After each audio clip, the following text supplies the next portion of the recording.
Hello? Sorry, I went live and then immediately got a call from my mom asking for help with understanding how to use Venmo.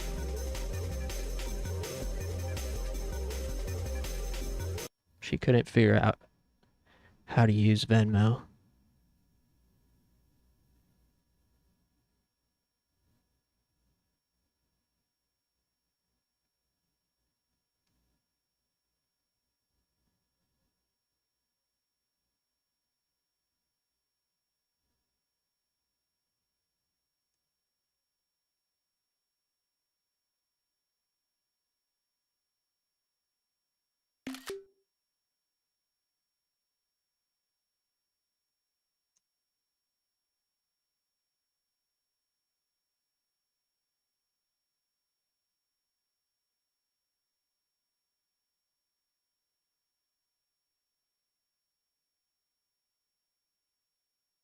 How's it going, Funky?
The riverbank is just beyond this wood.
Hey, Aeronax, waka waka.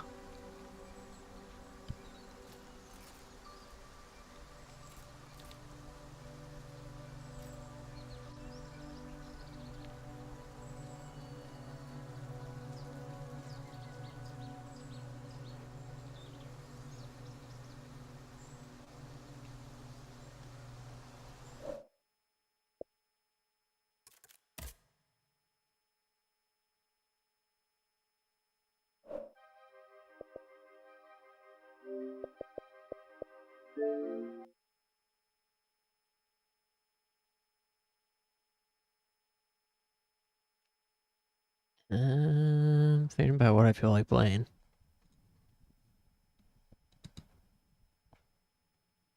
I definitely plan to play more Replaced tonight. Um,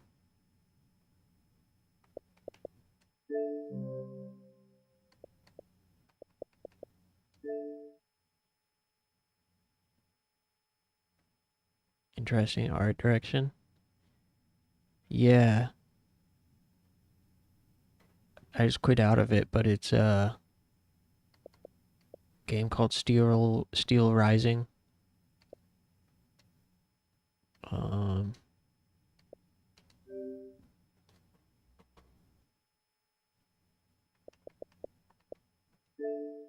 by one of my newly favorite studios of the last year, Spiders. They made Greedfall,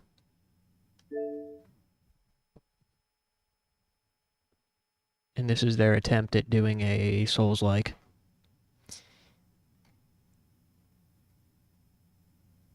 And my first impression was like, wow, this seems like a direct rip of Lies of P, which it kind of is. But the studio themselves are French, so I mean, the game takes place in Paris in the late 1700s, so it's at least authentically French. But it is very Lies of P.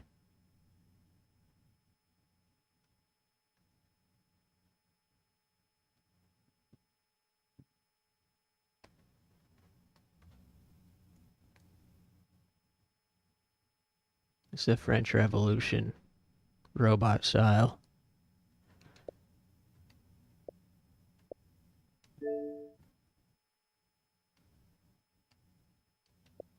I like it so far.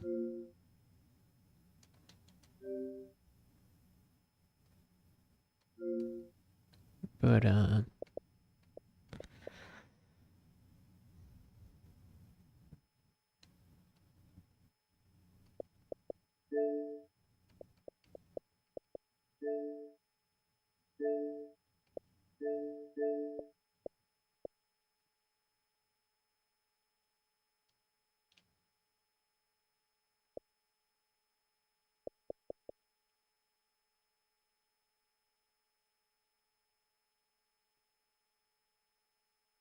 maybe I'll finally play more Thaumaturge.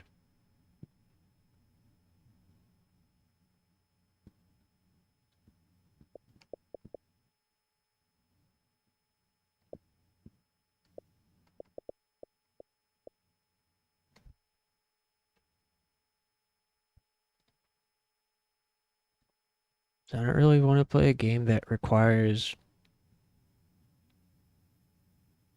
my brain or like motor function, but I also don't feel like reading out loud, which is what Replaced would take.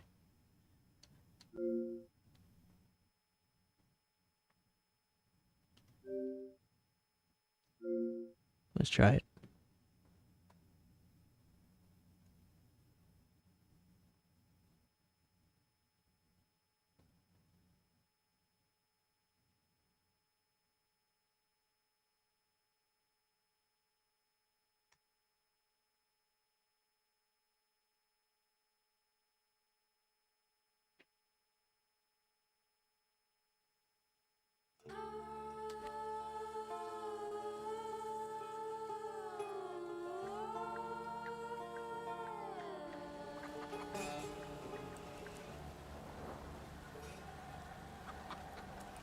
And we only played this for a little bit the other day. We're still at the beginning. So I don't really remember what's going on. Find the person with the flaw that the wild saluter is seeking. Oh yeah, we were hanging out with Rasputin. And he wants us to find some solution to, or something, like there's some sort of like demon that's plaguing the village.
Excuse me.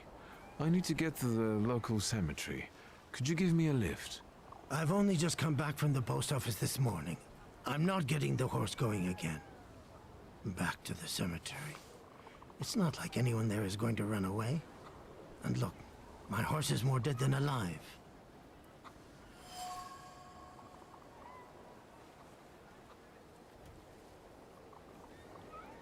I'll be right back.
I'm not going anywhere.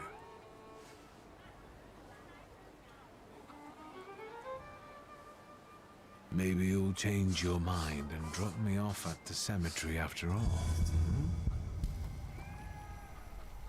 Well, on the other hand, this place isn't much more exciting than the cemetery, and I meant to take the horse out for a ride, so get on.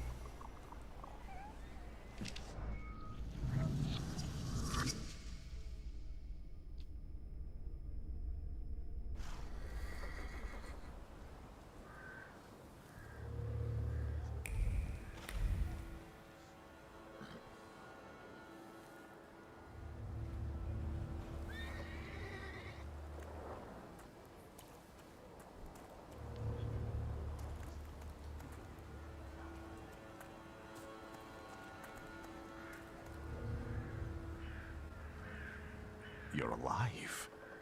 Does that mean I helped, Thaumaturge? When I heard you were at the cemetery, I was sure I'd see you resurrecting the dead. Not yet. Today I'm just praying for rest for Vasily's soul. The whole village is suffering after his loss. He was the elder here. He cursed this place. Since he died, darkness and misfortune have hung over the village. You see? To them, every harm comes down to witchcraft. They believe that after Vasily's passing, the village was possessed by some monster that howls at night or some other Yafits.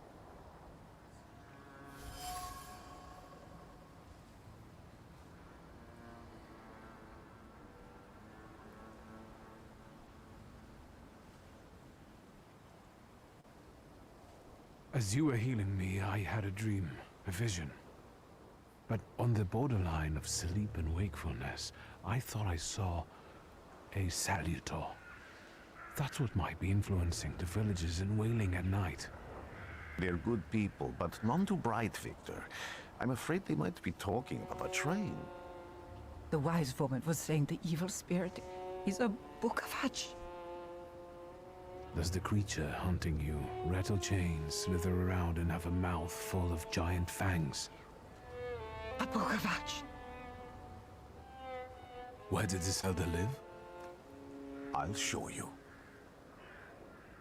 Let's allow Vasily's soul to rest for today. Amen.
Am I sensing? You will be mine, secret.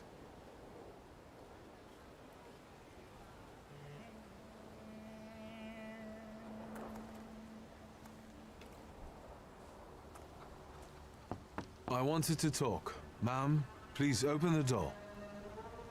Please go. We didn't invite any guests over. I'm telling you, go away, or I'll call for help! Help! Help! Somebody help me! What are you doing here, you tramp? I'm not looking for trouble. I just wanted to talk. We'll talk, all right.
devil sent you. You could say that, sure.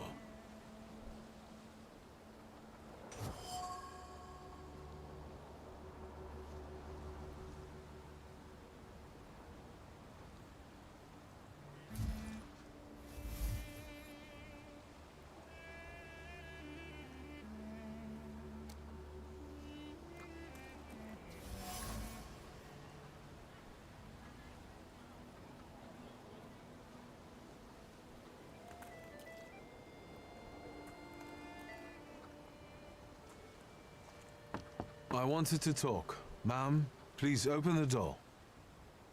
Please go. We didn't Please leave. Please. Please.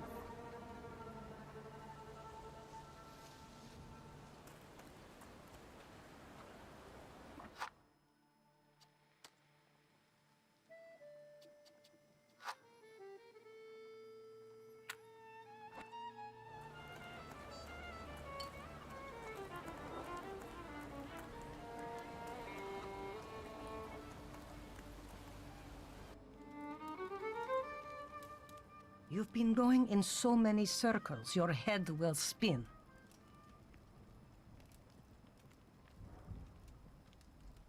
Well then, I hope you'll...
I gotta use the bathroom.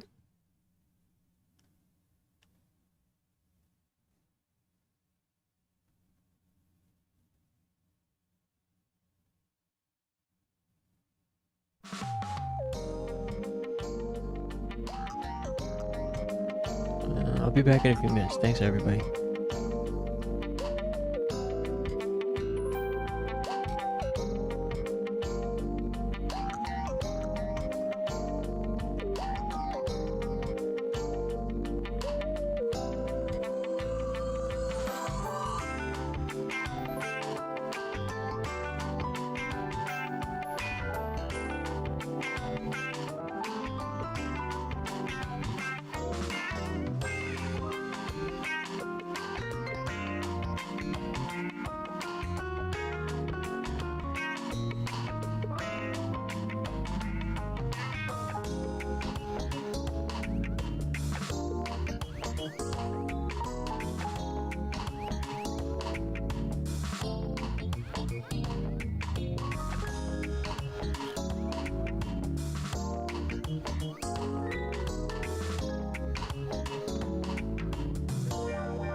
Hey, sorry.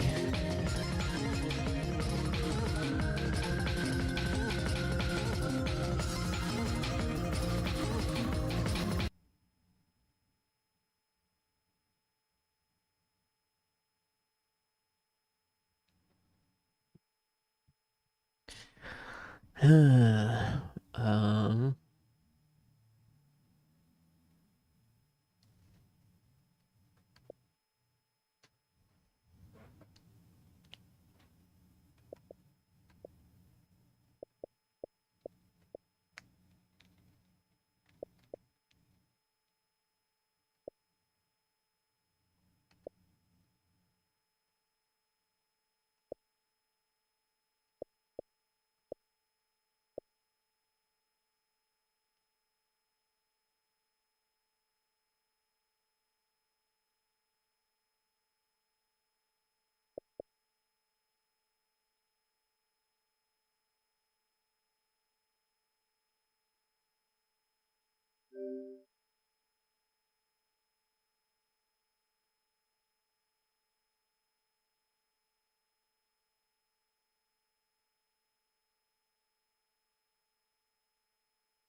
and I don't know what I feel like playing.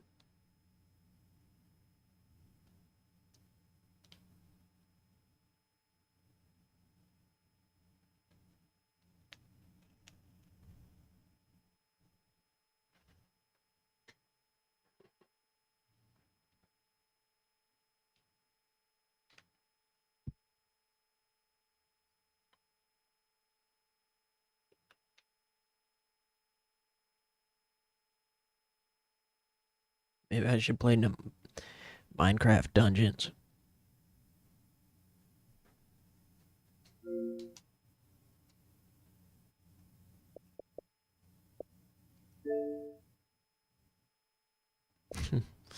um,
this is definitely not that interesting of a game to watch, I don't think.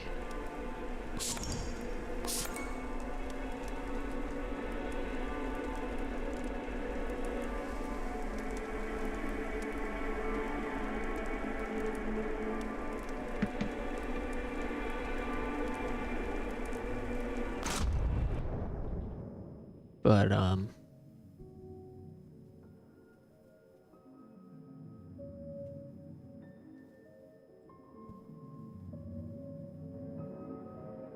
might be fun for an hour.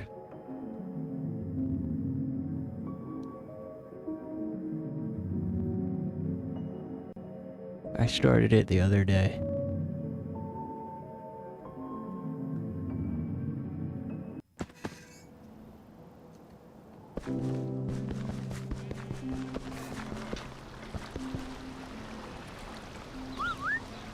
I've got a pig and a dog.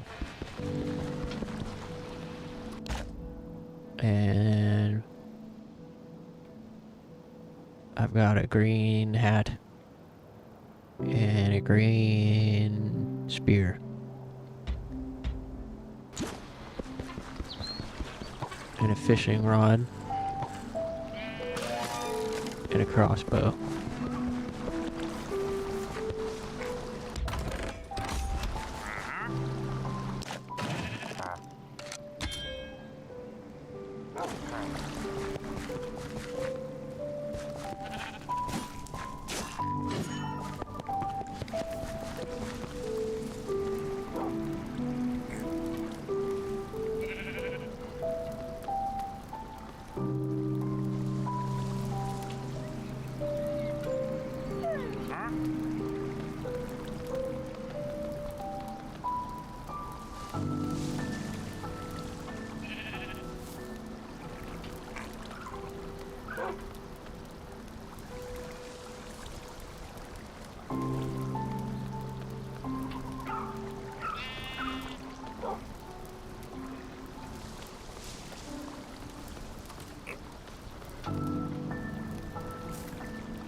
Dang, what if tonight was actually Souls-like Sunday?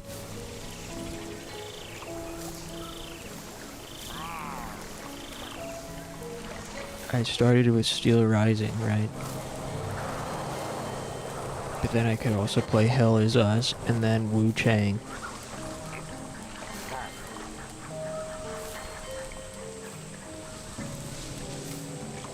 And it'd be Souls-like Sunday.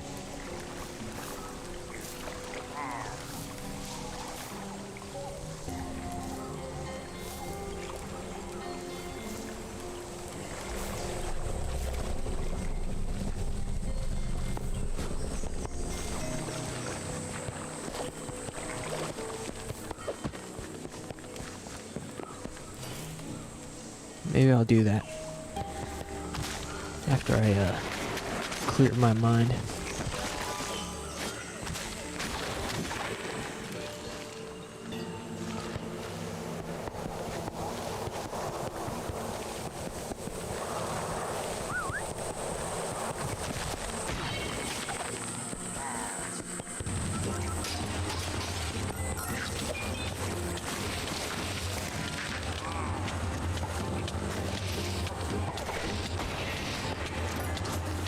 Oh man, this is a poison fucking zone.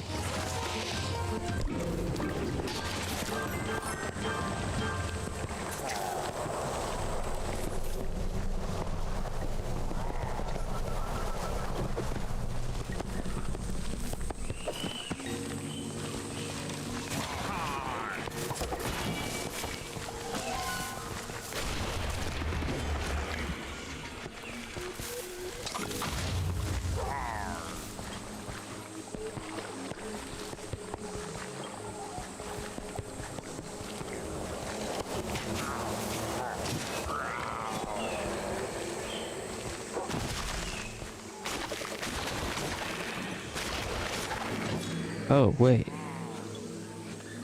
My spear creates a poison cloud. Does it poison me too?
I don't know what that's about.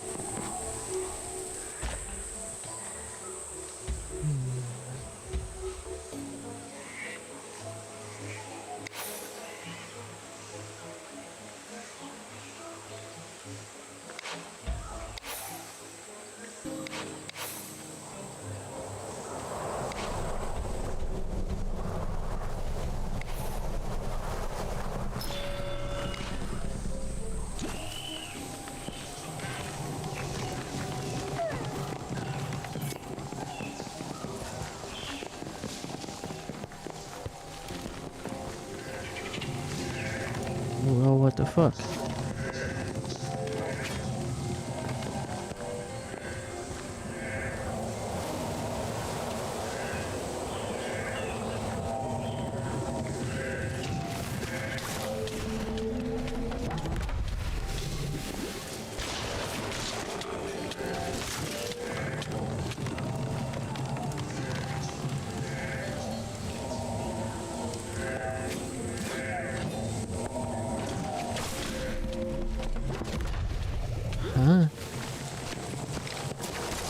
I don't know what I'm supposed to do.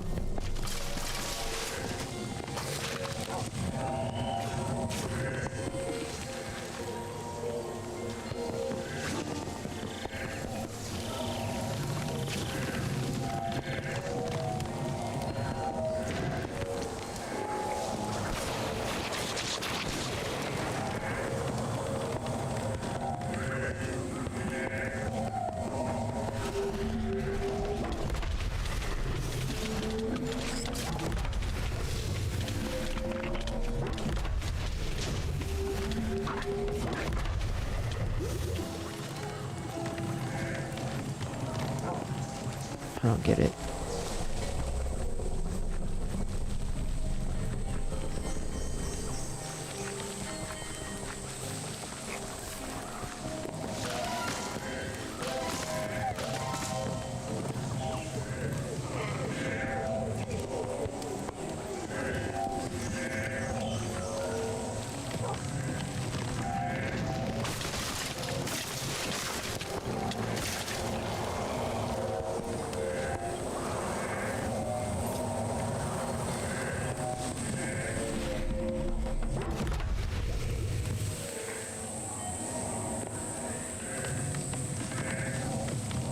Should this, like, be more obvious?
Okay, I don't know what I did, but we passed.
Yo, what's up, Clover? Yeah, I'm playing Minecraft Dungeons.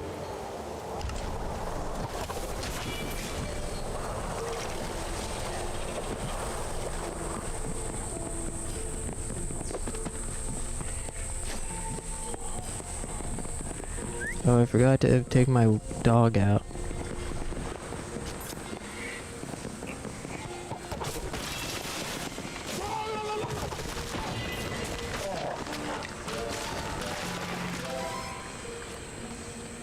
How is it? It's really fun.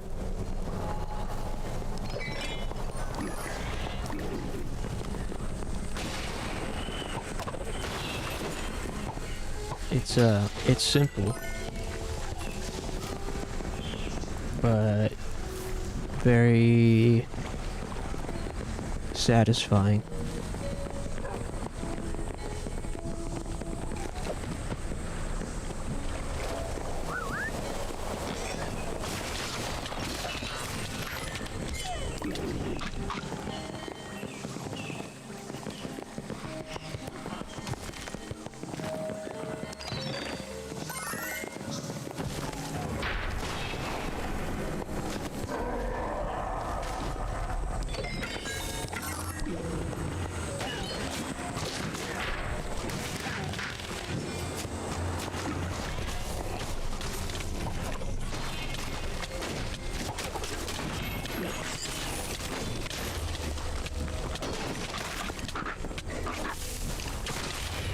Oh my god.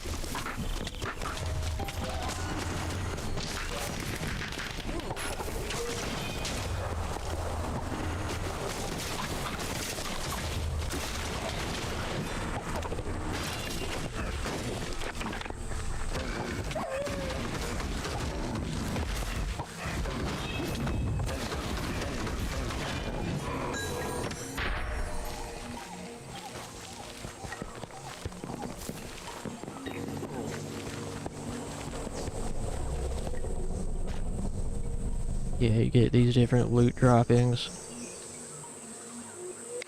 And then you can add different perks.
But yeah, I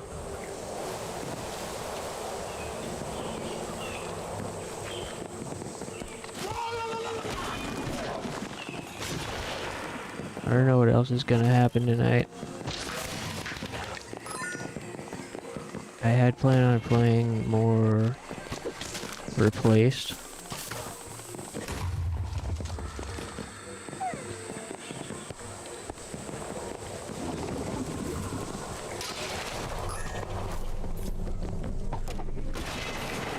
And then I remembered that game requires reading out loud.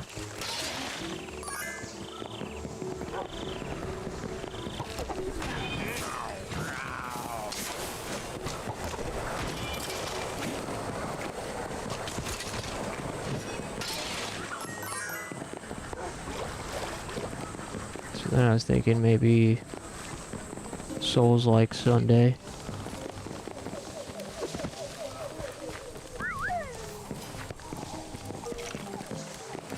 And play more Hell Is Us and maybe Wu Chang.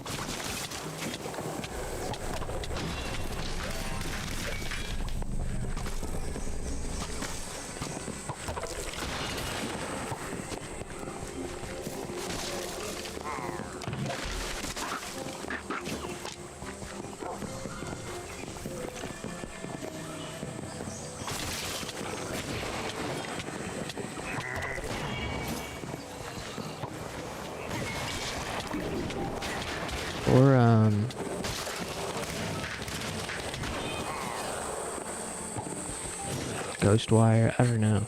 I don't really know what I'm in the mood for.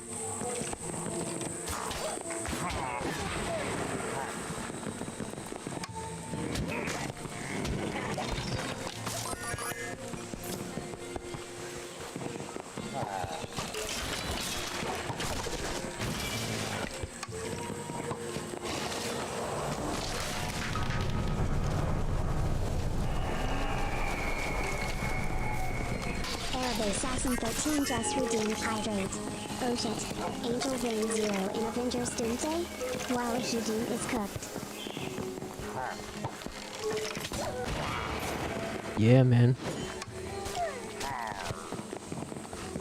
Believe it. Also, how's it going, A2?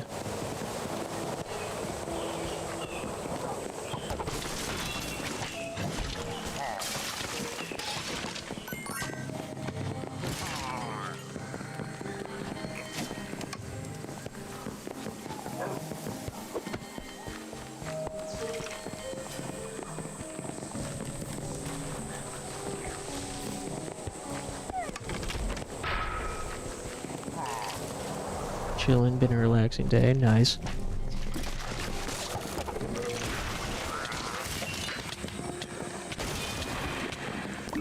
Yeah, my day is pretty chill too. I had some errands to run. And then I came home and sat around for a while.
count your days until you will play a co-op game with me?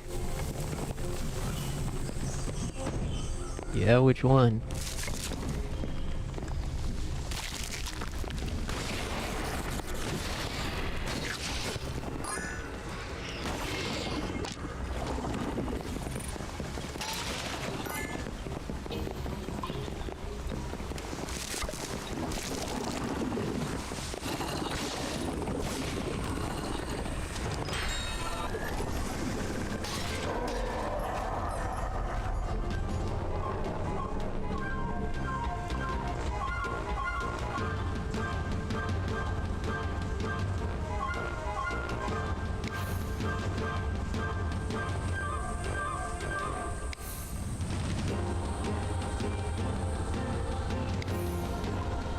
Borderlands, Fantasy Zone, or Pallet World.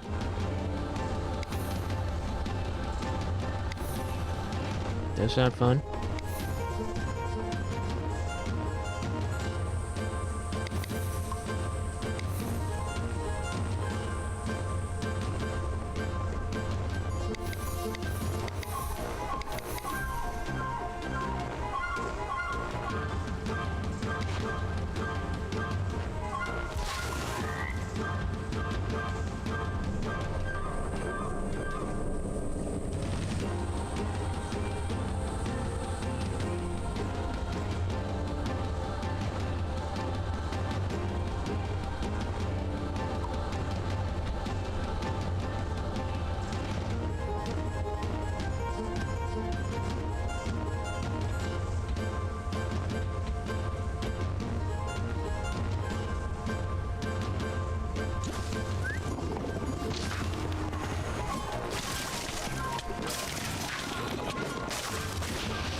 Whoa.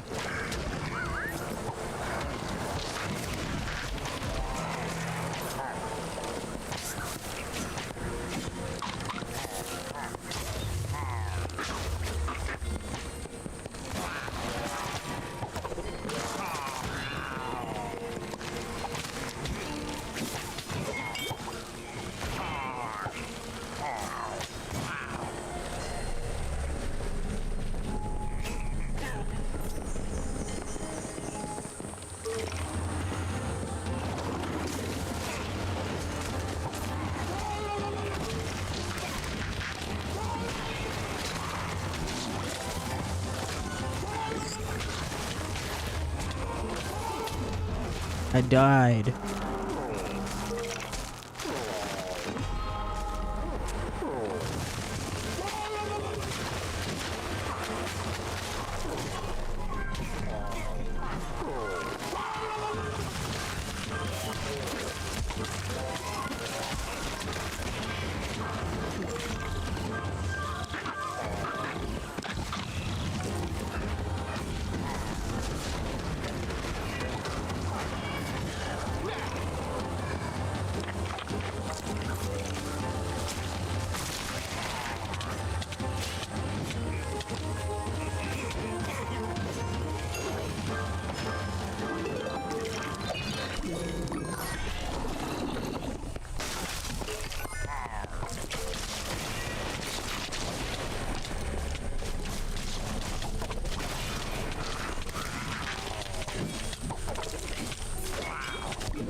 Oh, there's a panda up there.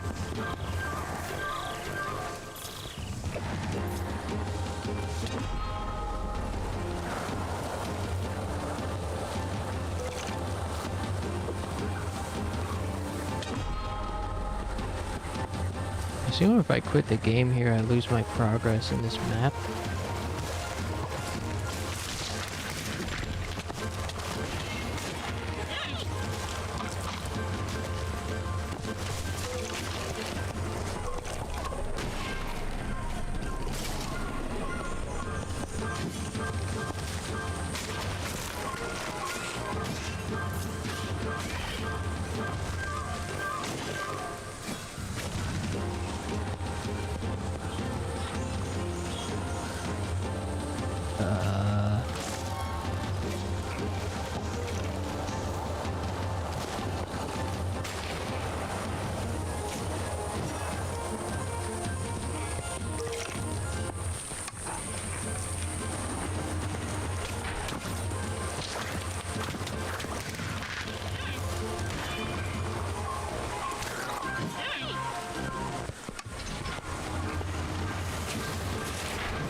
Final climb.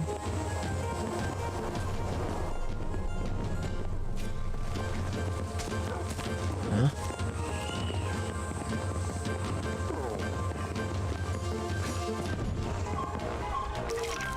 Wow.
Okay,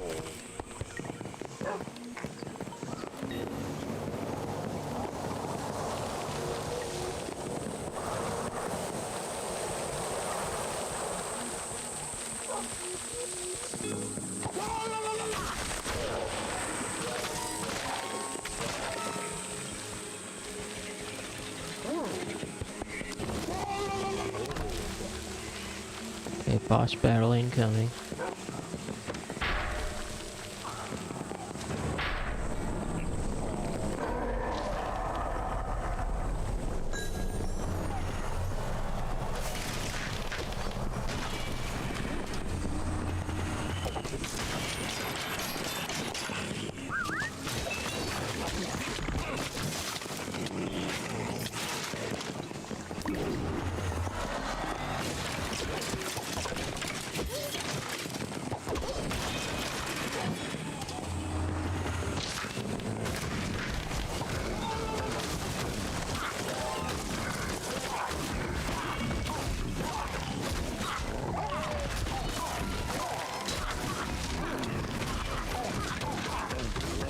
Oh no. Dude, the bosses are kind of hard.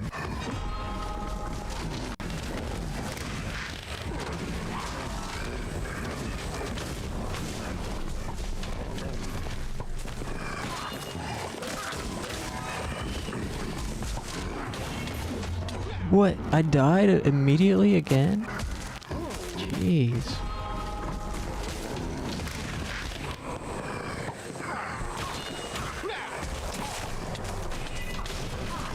Oh my god.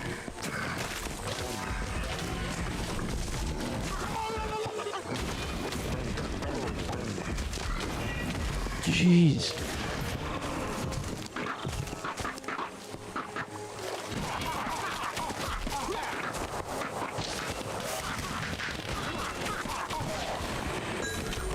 God damn. This really is an adult game.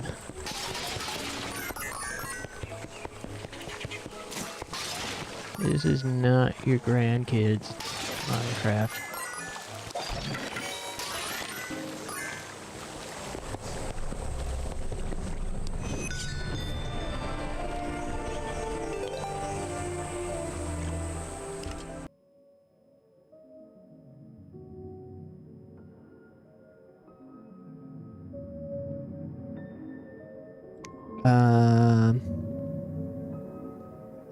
Alright, do you guys want to play Replaced? I think I'm ready.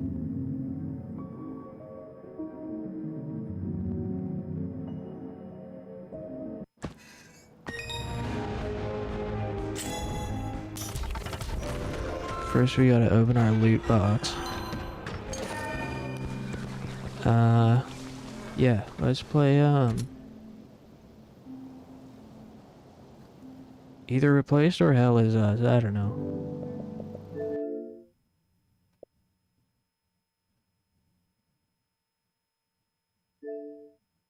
Are you guys in the mood for the Cyberpunk, adventure game? Or Souls-like Sunday?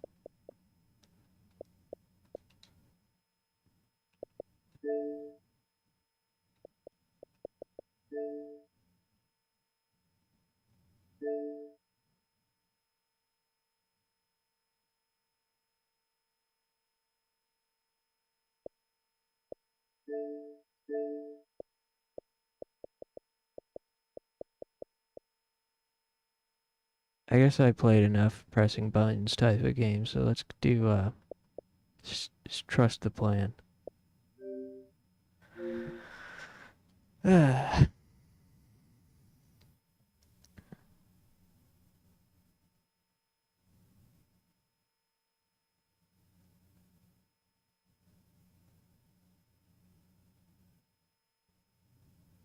I woke up early today.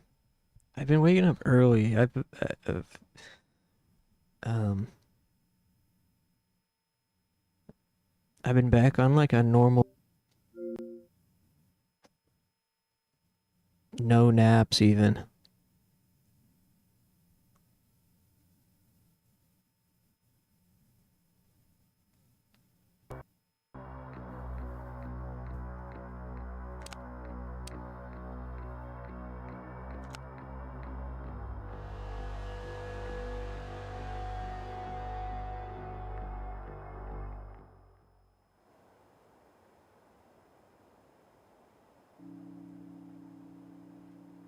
can't believe this game only has 548 followers on this website. On Twitch, I mean.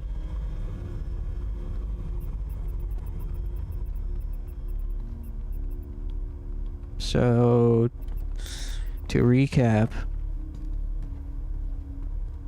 we're some guy, and we were in, like, there's, like, this corporation that took over the world after some sort of nuclear event. Oh, it's going on its own. I'm pretty sure this dialogue isn't all that important. I'll explain.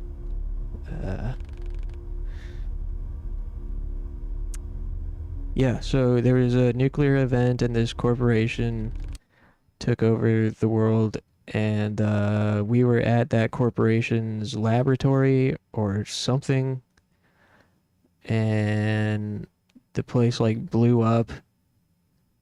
And now we're being controlled by an AI friend, I guess. And basically we're trying to get back to the lab for some reason. I might have to refer to the codex to catch myself up as well, to remember what's going on. Oh, but then there's this guy in this cool car that picked us up and was like, yo, come with me. And we said, okay. And now he says, let's meet at the bar.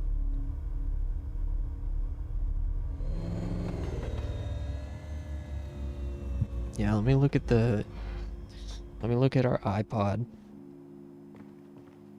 to figure out what's going on.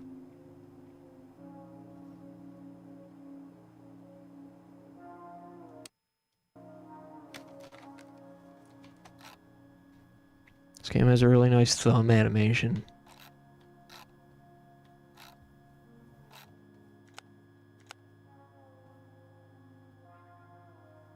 Yeah, so we have to get back to Phoenix City.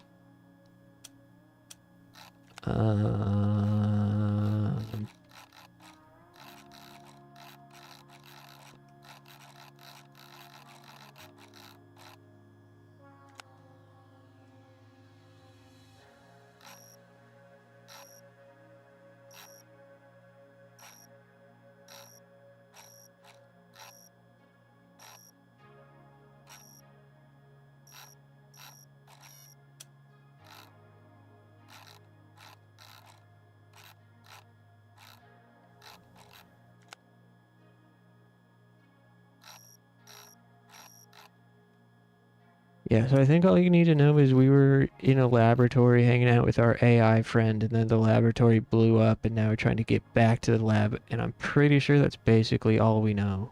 Also, all of the cyber tech fascist police are trying to capture us.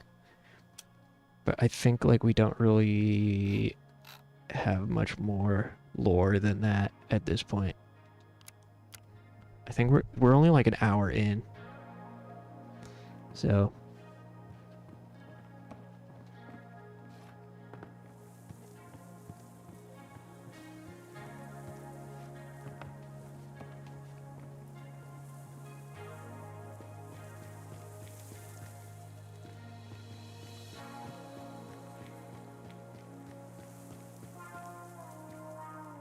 welcome, newcomer. You can find the matriarch in the main building. She'll help. Grr, this shit is useless. What's going on, pal? What is this appliance? A piece of fucking junk. I thought I could watch the birdies from here. The birdies. The Phoenix bastards patrolling the wall. Even they need to eat, sleep, and take a shit. If I can calculate the shift changes, I can sneak through. Phoenix City is closer than ever. There's just one tiny problem. The lens is scratched. Can't see shit. I suggest replacing it. Great advice. I'll just ring up the nearest optical service center and order a new one. Oh wait, there isn't one, smartass. Although, there's a weird girl at the arcade inside the station hall. She always carries a pair of binoculars with her. I tried to buy them off her once, but all she did was mutter crap about friends and high scores. How about you go and get the binoculars? Bring them and I'll take you to the city with me. How am I supposed to do that? Don't know, don't care. There's no price high enough for the chance to go back. When you're done, find me up there on the platform. I'll try to focus the pipe on the wall.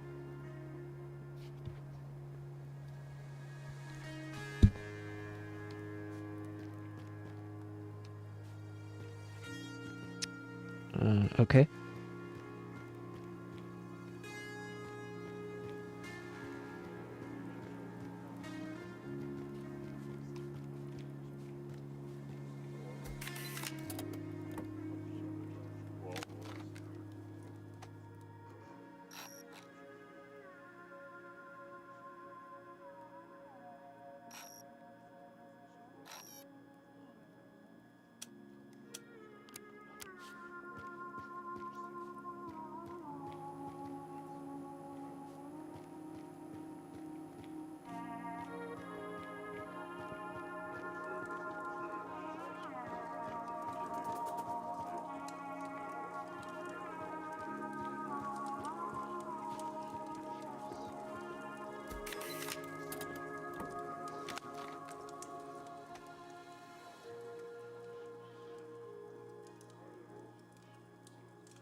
I'm having to skim this. I don't have the energy to read all of this out loud.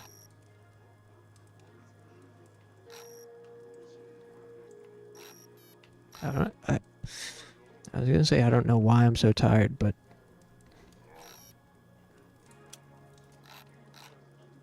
because I woke up early and have not napped.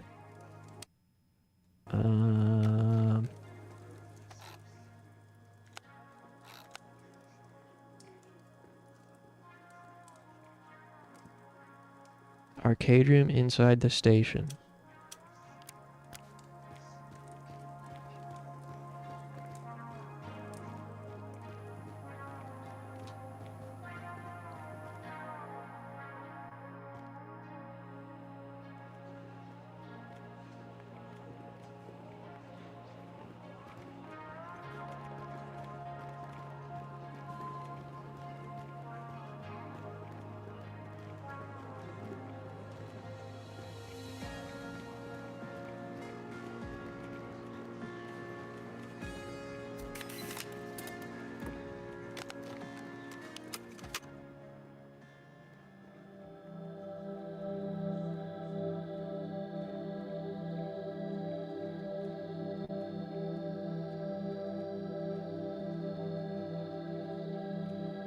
Maybe this game isn't my vibe right now.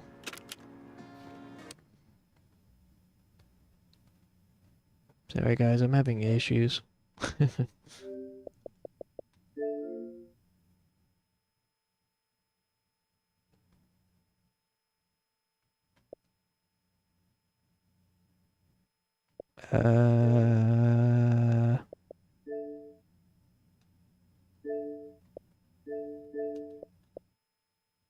Oops.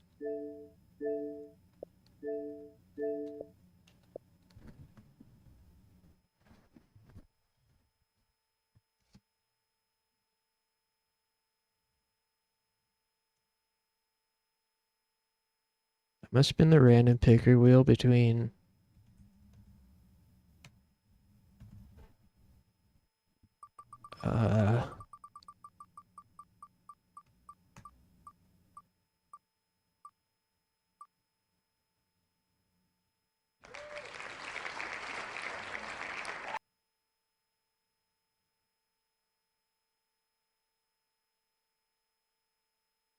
Robocop, Hell Is Us, and Ghostwire.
Alright, if this doesn't hit the spot,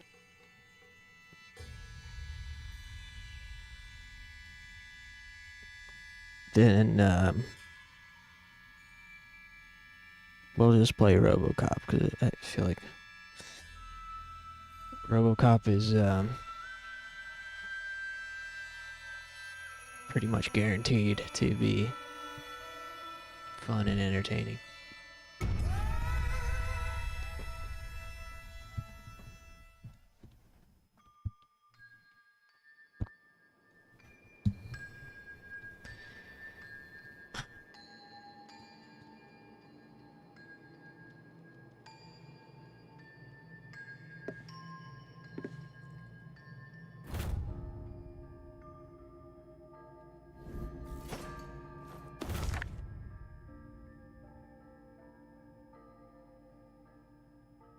Oh yeah.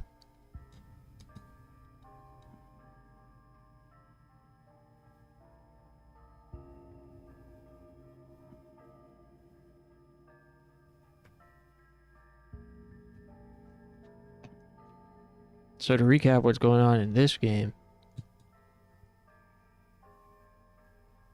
our protagonist got in a motorcycle accident because demons have infested the human world, and a dead guy named KK Slider has possessed our Gunner arm, and now he lives in our Gunner arm, and he's talking to us and telling us to do stuff. And now we're at his former apartment. Well, I guess it's still his apartment, but he's a ghost and he lives in our Gunner arm, so I don't know exactly. Oh, it's our apartment now. This looks like a side quest. Sewer kid. Number of disappearances that took place near a manhole. Hey Moldy, what's up? Are you on vacation? These are some of my old case files. Keep them close. Could be useful.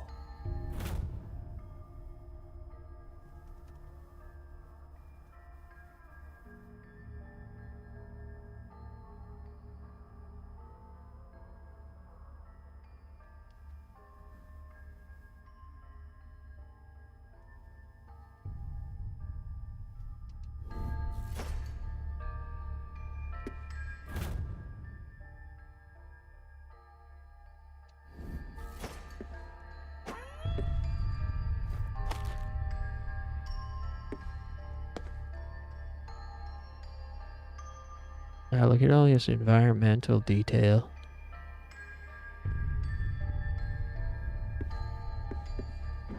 Whoa, it's like a secret base. How old are you?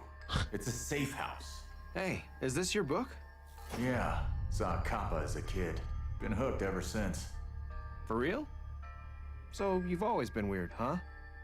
What we've got here is some food from the other side. We ought to be able to eat it. Might hit us a little differently than your average fare, though.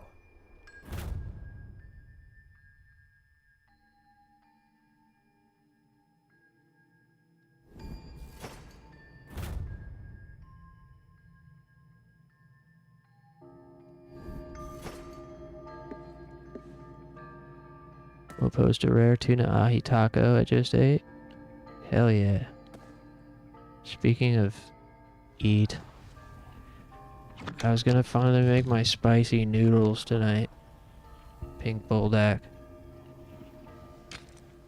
What is this? You like it?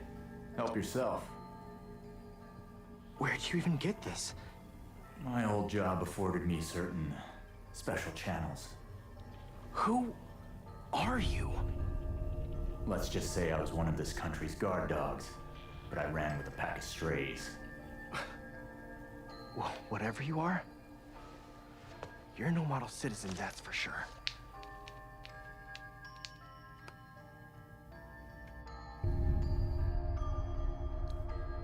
Do you put cheese in your bulldog? Usually, yeah. I had into the past few times, but I did get cheese this time because I actually have I have like 2 pink bulldog and 1 of the black duck baki, the one that almost killed me last time that I ate it. So I was like, no more raw dogging this bulldog business. Hey, did I just get a sword? What was that?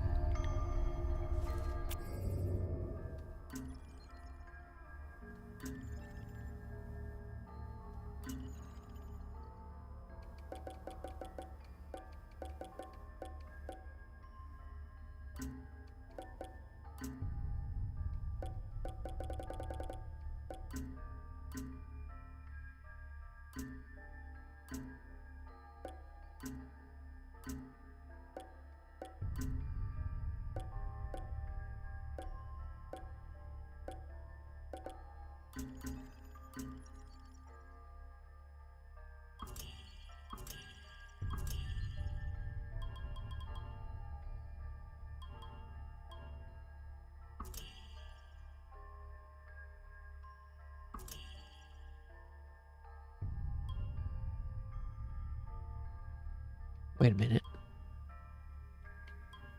Oh, I have 20 skill points.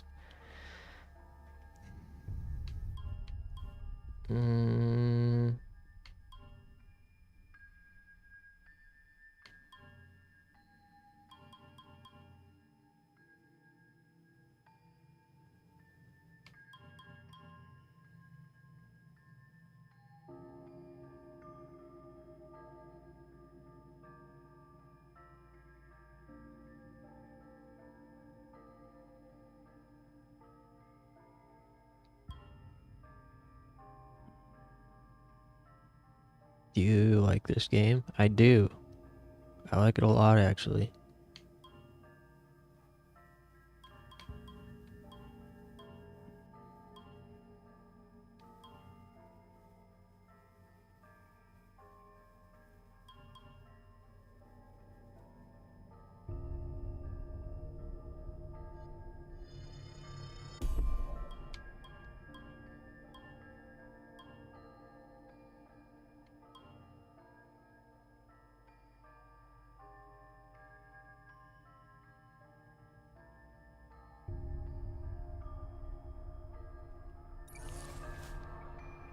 Hey, that's not half bad.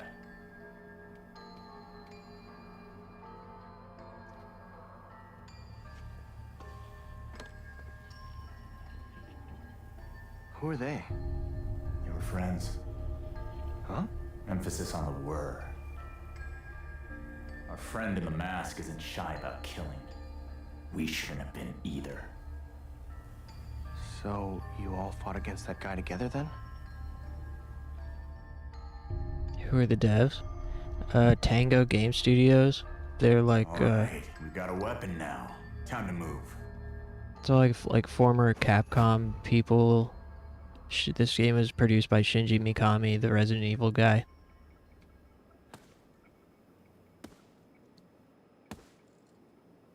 Tango also did Hi-Fi Rush and Evil Within.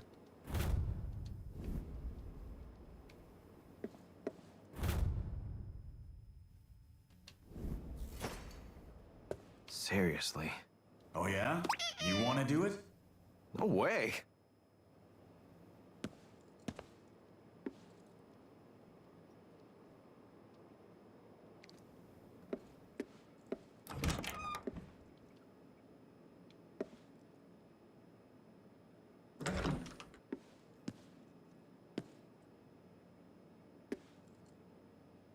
If there's nothing else, let's go. Don't rush me, KK Slider. If you dilly-dally for too long, your Gunner arm starts to yell at you. Crush the whole building! There has to be a way to break this barrier. Find it!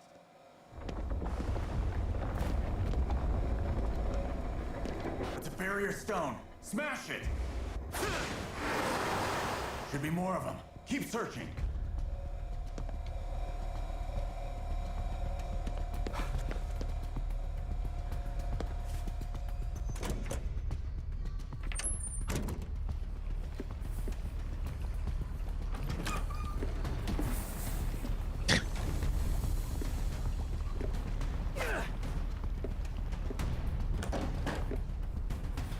Whoa. What's happening? We're getting more underworld interference.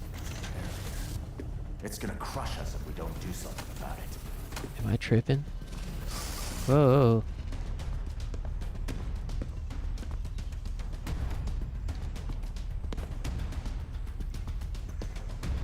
Oh, I'm on a time limit. I just noticed. Whoa.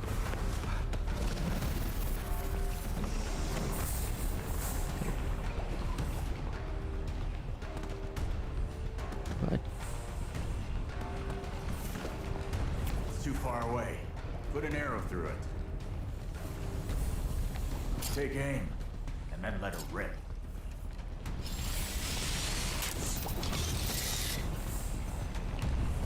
Good. This place is safe now.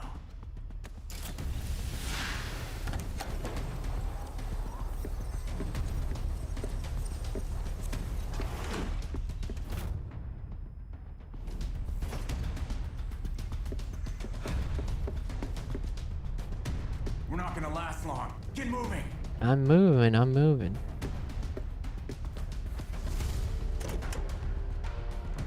We've still got stones to find. Keep looking.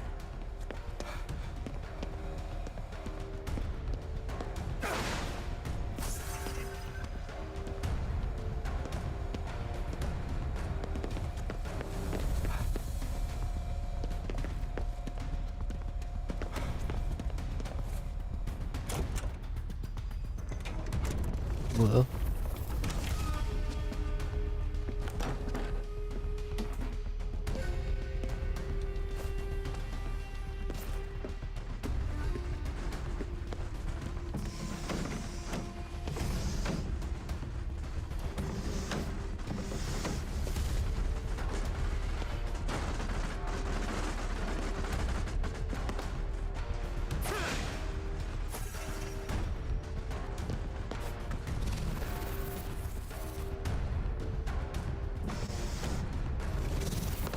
Dead end? No. We can go up.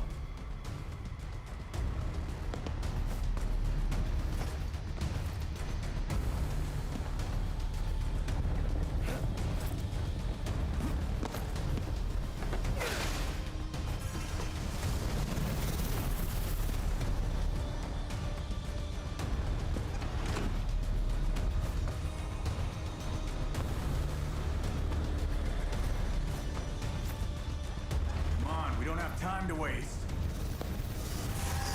What the? It's here. Search the area. That's the core. Smash it!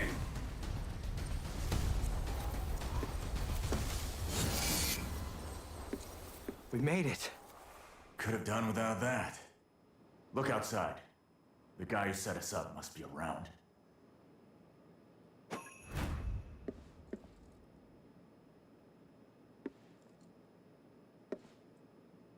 Yeah, quit telling us what to do, KK. Shut your silly ass up.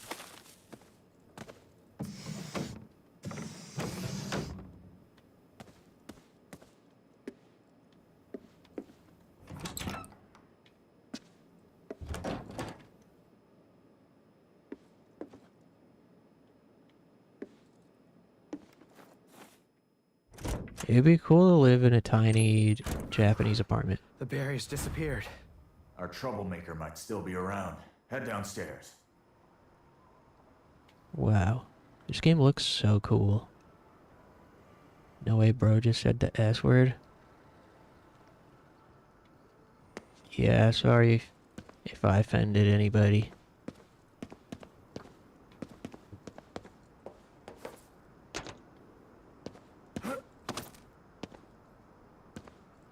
Wow. Birds.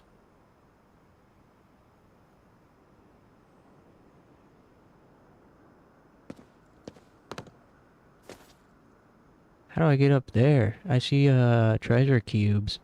Can I shoot them from here?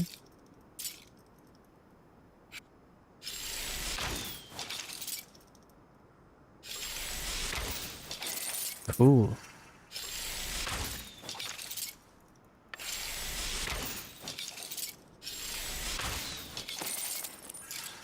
Hell yeah.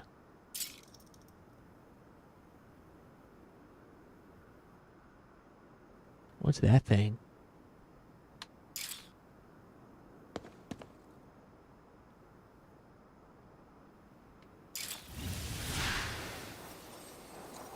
Can I climb that? Whoa.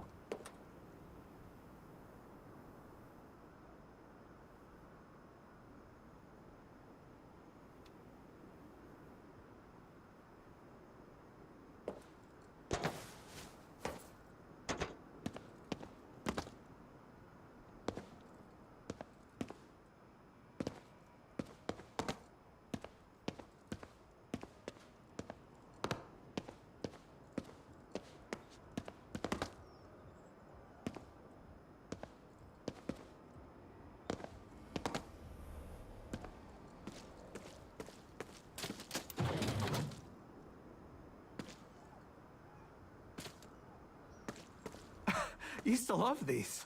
Hey, there's no time to fool around.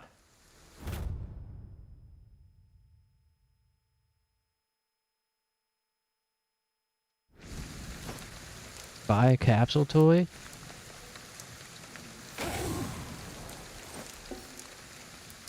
Cost $500? Alright.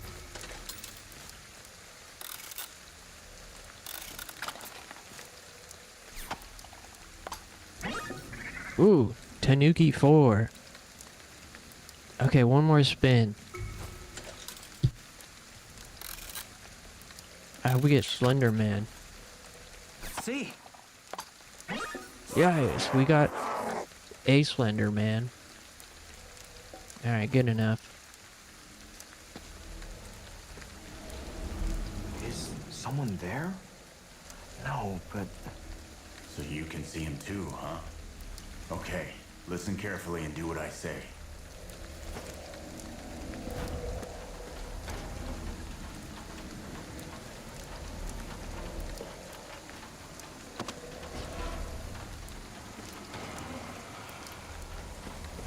Use your spectral vision. Whoa. Guess we got this guy to thank for that barrier. Get after him.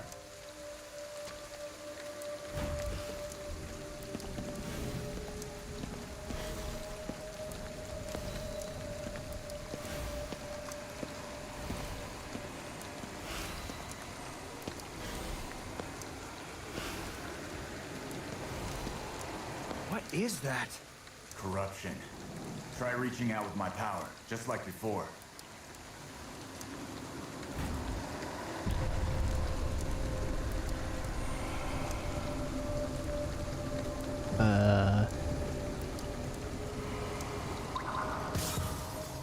I see something. That's the heart of the corruption. Destroy it.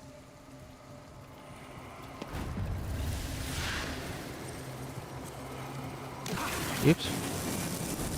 Looks like they were trapped by that corruption. Probably a lot of spirits like...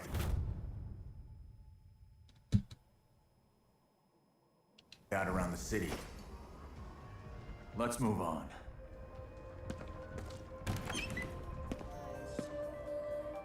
So there's a kitty cat.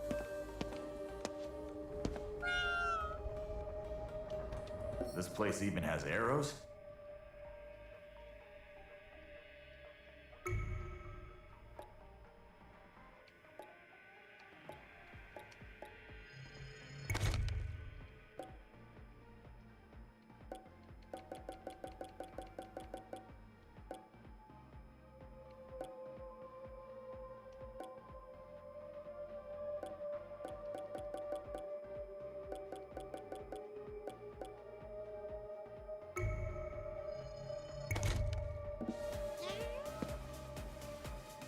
Don't waste all our makeup. Yeah. Go back. Our target went through that corruption. Man, KK Slider is low-key a control freak. He doesn't let me do anything.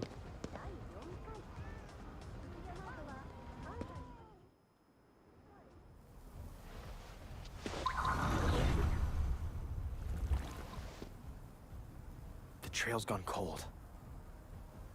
He might have caught on to us and bolted. Oh well. Given the circumstances, I say we take a detour. There's a big shrine not too far from here. Might be able to find something we can use. Let's go take a look. That seems like kind of a long shot. Never know till you try. After all, I found that bow of yours inside a shrine. You mean stole? Dunno. Who's to say?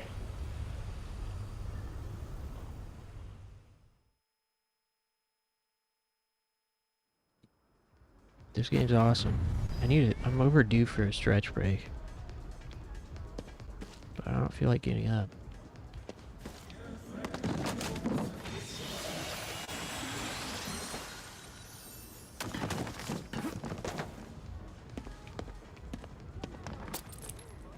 Hey, there's a kitty. I can read the cat's thought. It says I'm in a bad mood.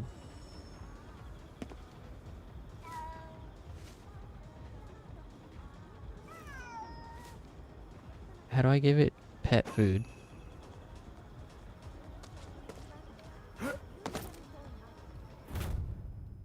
If you're caught littering or dumping trash around our sacred shrine, you will be charged a full consecration fee for the preparation of your own gravesite.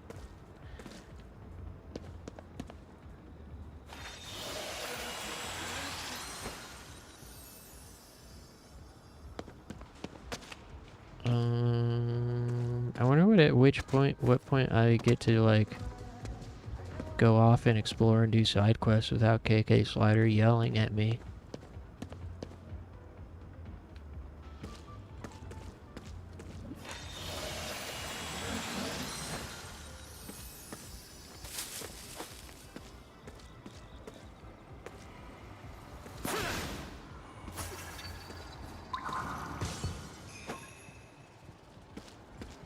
Hey. I'm sensing something nearby. What is it? Concentrated energy of some kind.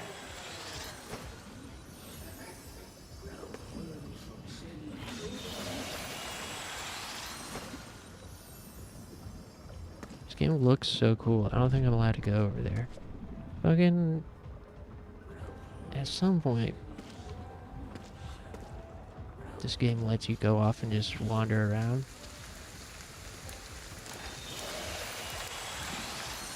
But currently there's so much black weed smoke blocking the path.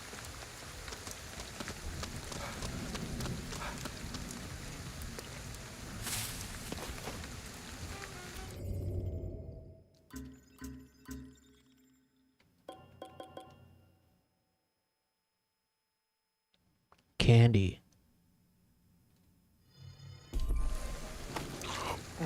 Ooh, it's got an honking down animation. It's got a scarfing animation.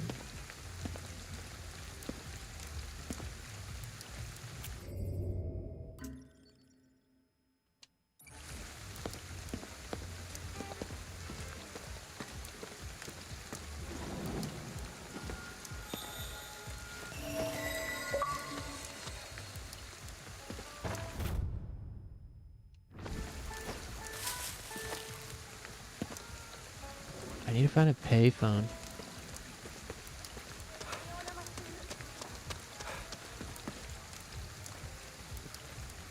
There's a torii gate up there.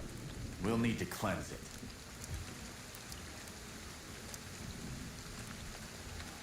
A Tengu. Uh-oh. Maybe we can use it to get on the roof of that building. Aim and press A to grapple.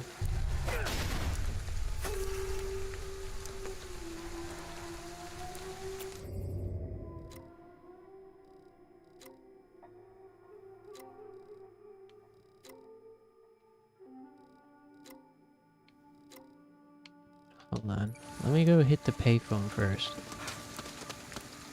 I got my inventory almost full, I think.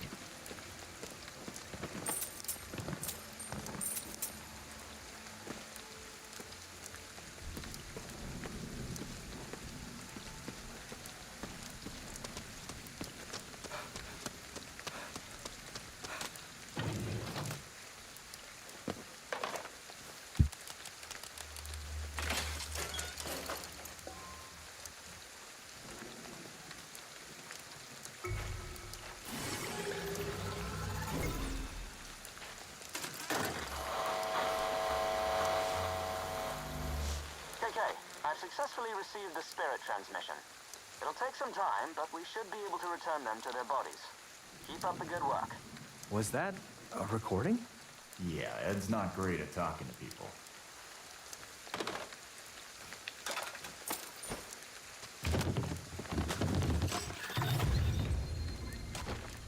Sweet.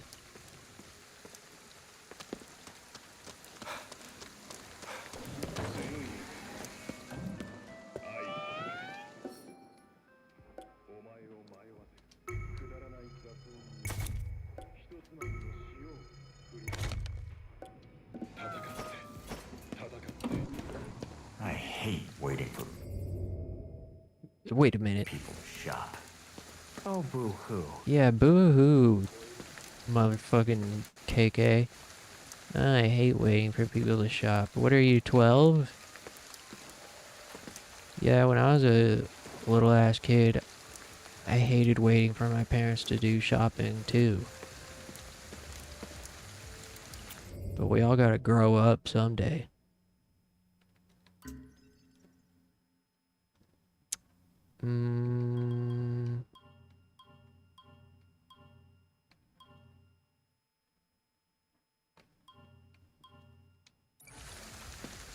Alright.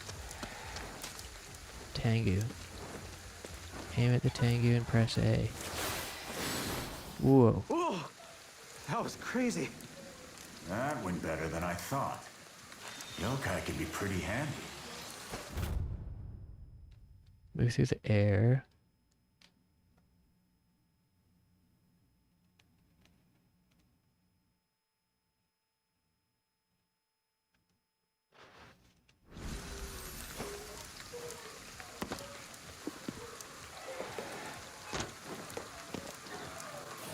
Whoa. Oh, somebody sees me. Who is that? Whoa.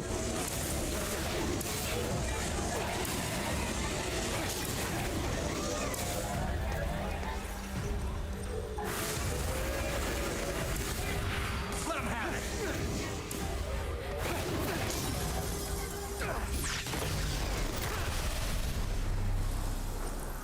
Hell yeah.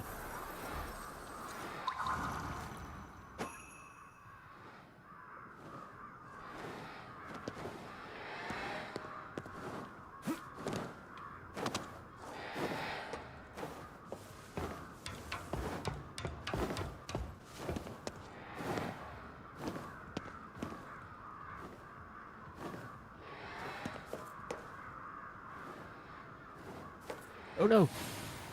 Ah, crud. Ah, you scared me. Hey, falling's still terrifying when you're dead. My bad. Dude, he is such a baby. Wow, you scared me. I hate waiting for people to shop.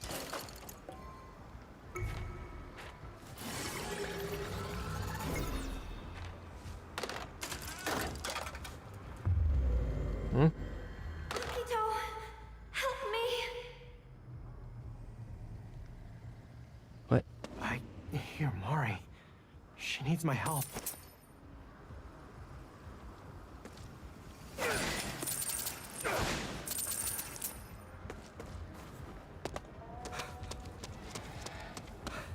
Alright, try this again.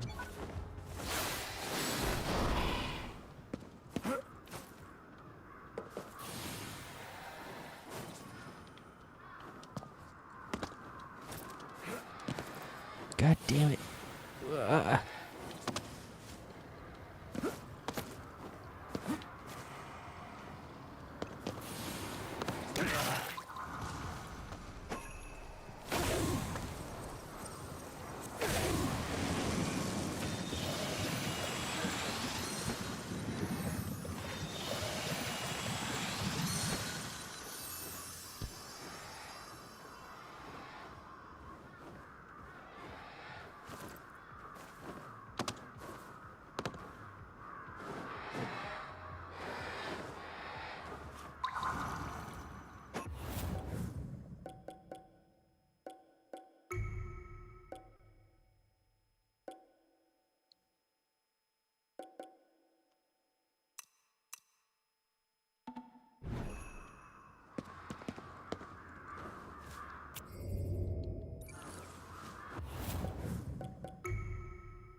Um...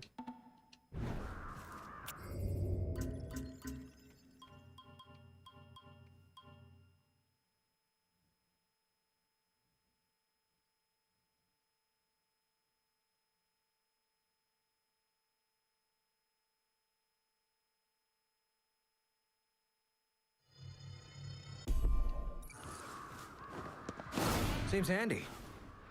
You're pretty good on your feet. Can use that in a fight.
What's this?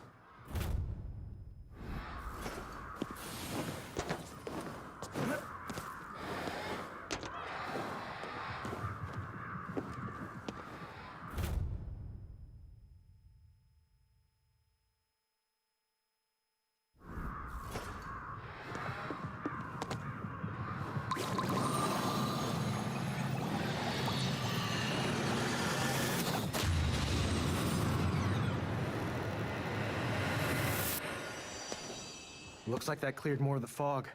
Yeah, I can hear more and more spirits calling out for help. We're gonna save them. Exploring further side missions. Yeah.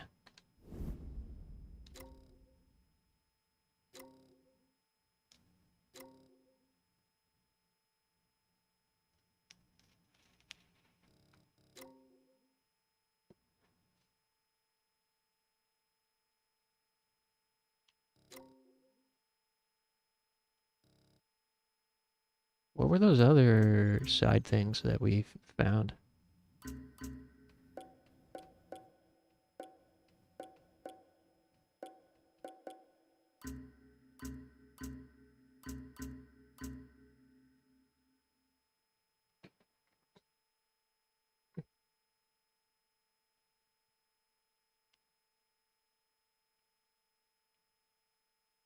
Oh, maybe this wasn't a side mission. Maybe it's just lore.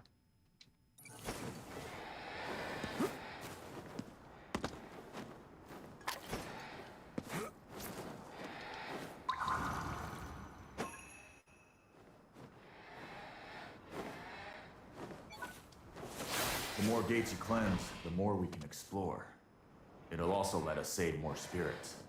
And put the pressure on that masked freak. It's a win-win.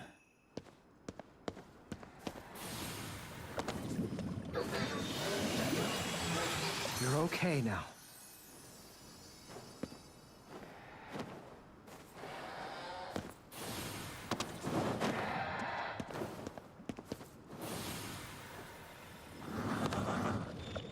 Whoa. Oh, it's an enemy.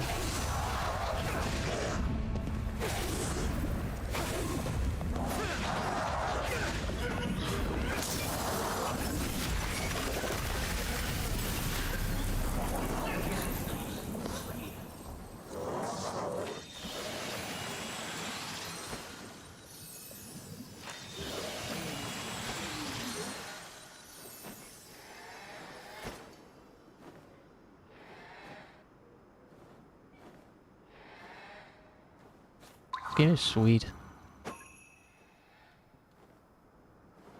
There's so many collectibles.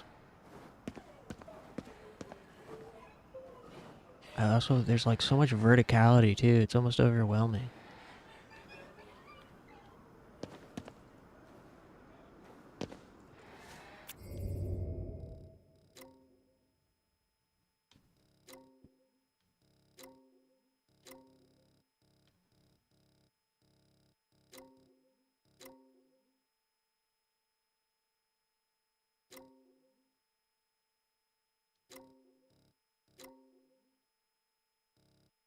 Surely we'll unlock some form of fast travel. Ba, ba, ba, ba.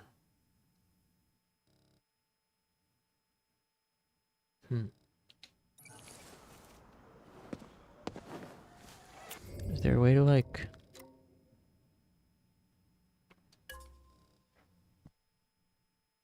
Also, I really need that stretch break. I don't know what I'm doing. Whoa!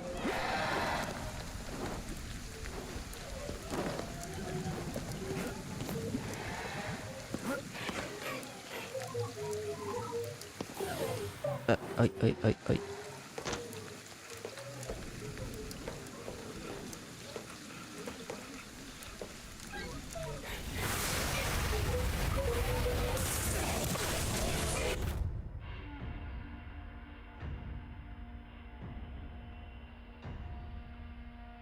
Oh, clear the Torii gates to... Oh my god.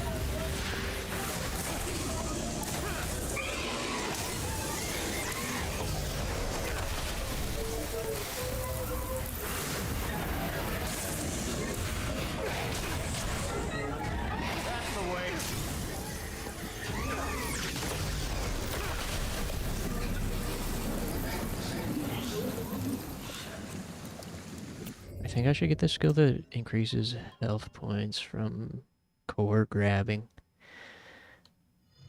Yeah, I'll take that. Use it well, kid.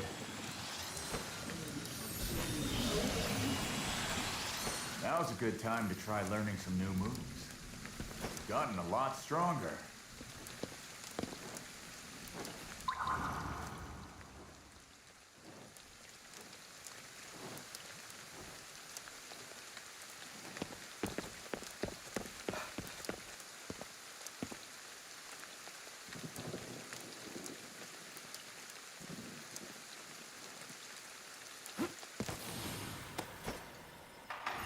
I'm sensing visitors around here. No way! They're here too? Use spectral vision to see what's going on. It can tell you where visitors are lurking and where fog is coming from.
Hell yeah.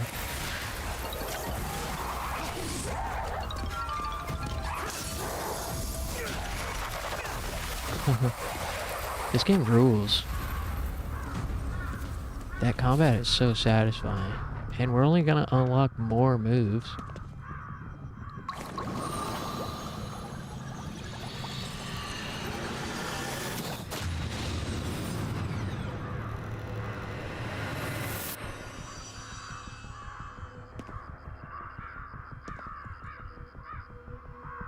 The atmosphere too is so good. Hey, whatever happened to Pragmata?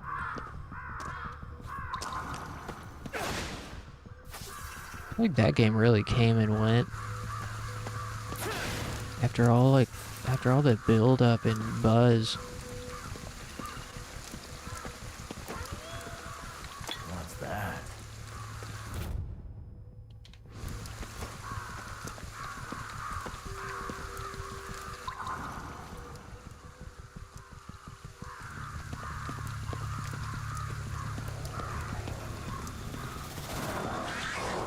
Who's there? Whoa.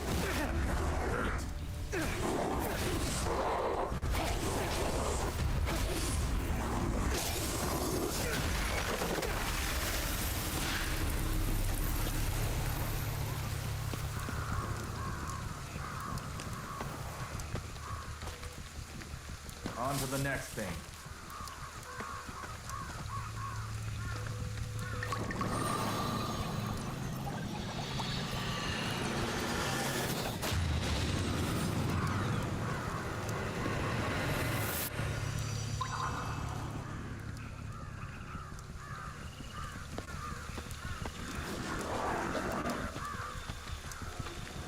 Ah, damn it.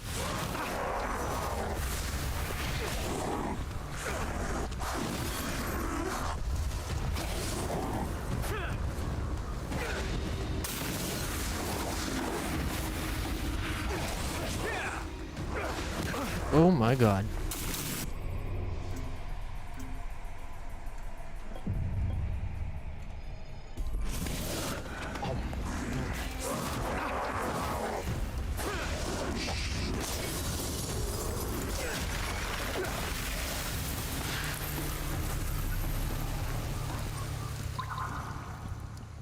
I look forward to playing in 6 years with a Steam sale. Yeah, me too.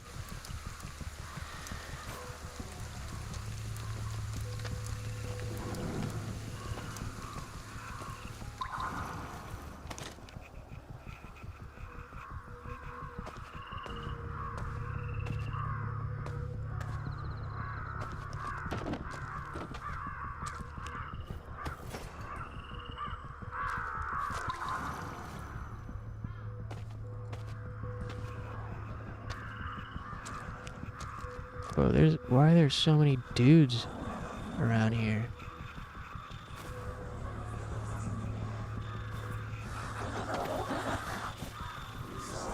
Oh fuck. Oh man, I wanted to get a stealth kill.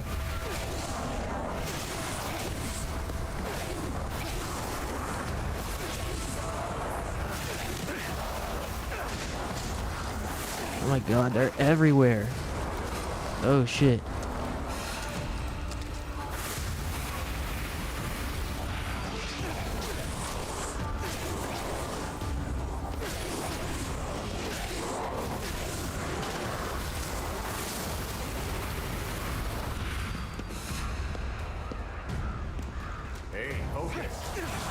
Focus M.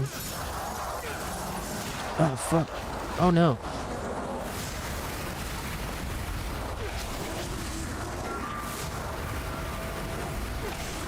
This is like a bullet hell all of a sudden.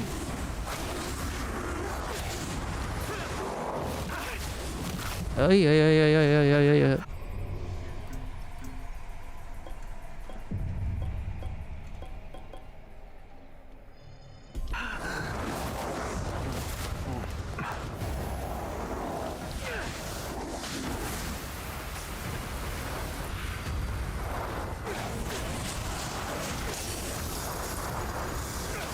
Oh, I fucked it up again. I wasn't close enough.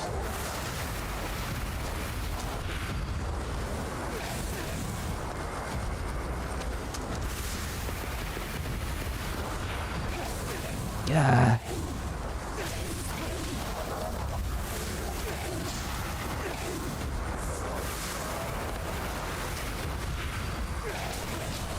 One thing is like the camera controls in this. It's impossible to get it to feel right. I've tinkered so much with it already.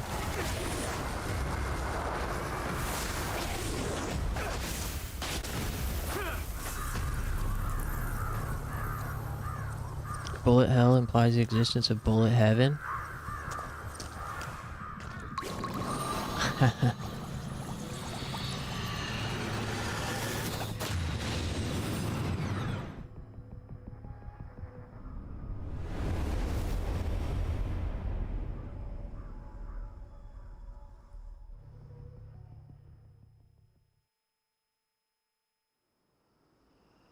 Okay, alright.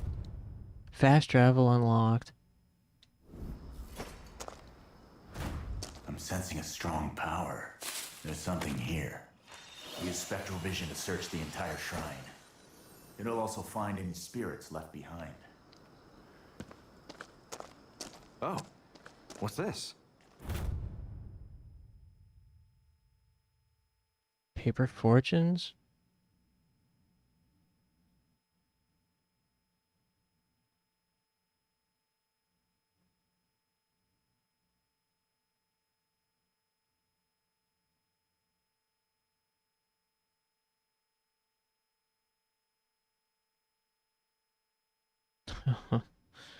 I don't like the sound of that. Some of those bad fortunes didn't seem very good.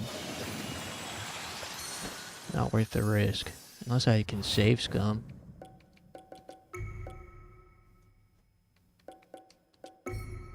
But yeah, I'm gonna stand up for in a second. I'm gonna stand up, make my noodles.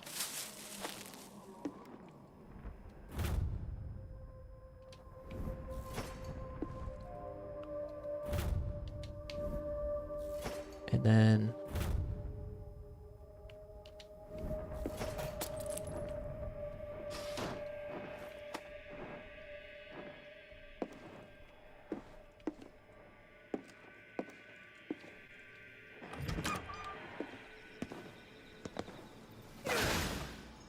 we'll either keep playing this or Robocop, or we'll watch something while I eat.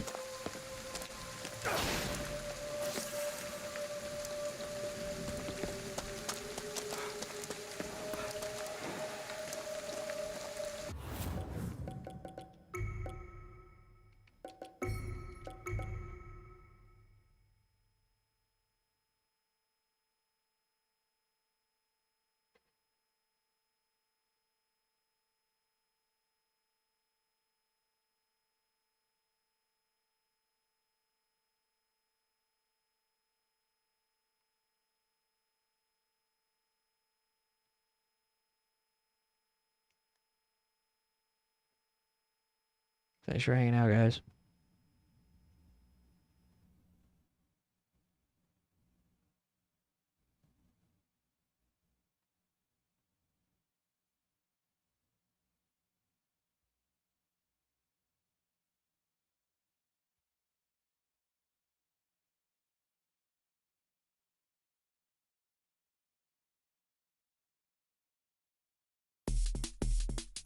Give me like 5 or 10 minutes. I'll be back. Thanks.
Alright.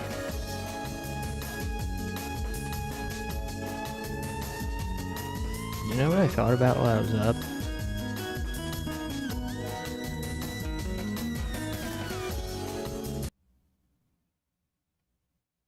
There's actually like a practical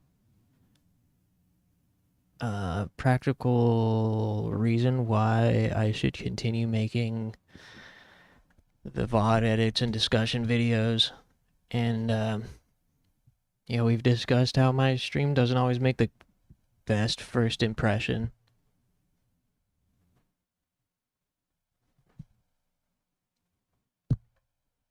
It's very possible for somebody to tune in my stream and just like nothing's going on. Or I'm struggling with ADHD symptoms, or just not in a great mood. Or it's like low traffic, low engagement. But the VOD edits and discussion videos, you know, they're highlights. So there's still a chance, you know, somebody comes across the stream, sees nothing going on, but maybe they see the YouTube channel and see the vids, and they're like, oh, there is stuff going on at the stream sometimes. Maybe I should tune in again.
My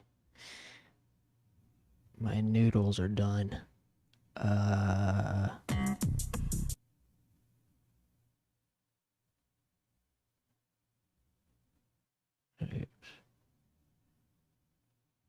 Let's watch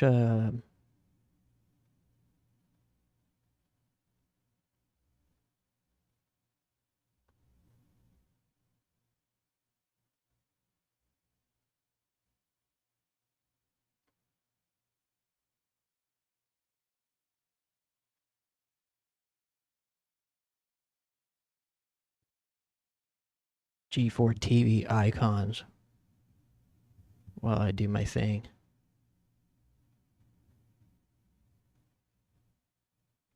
This is the history of Xbox.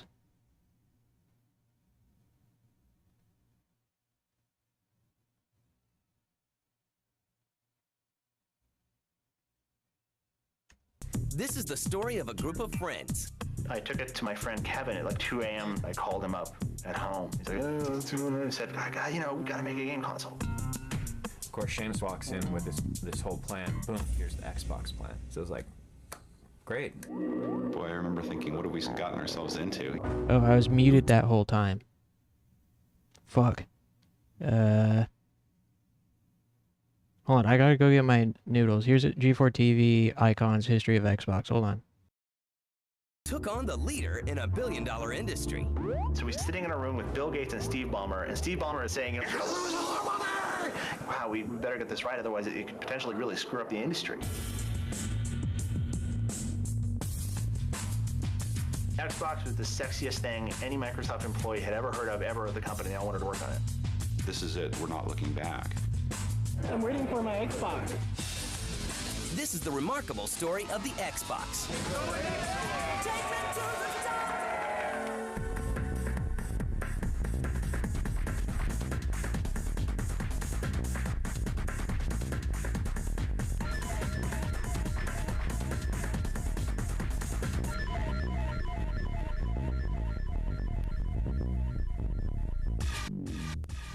The Xbox begins with the driving force behind it, Seamus Blackley.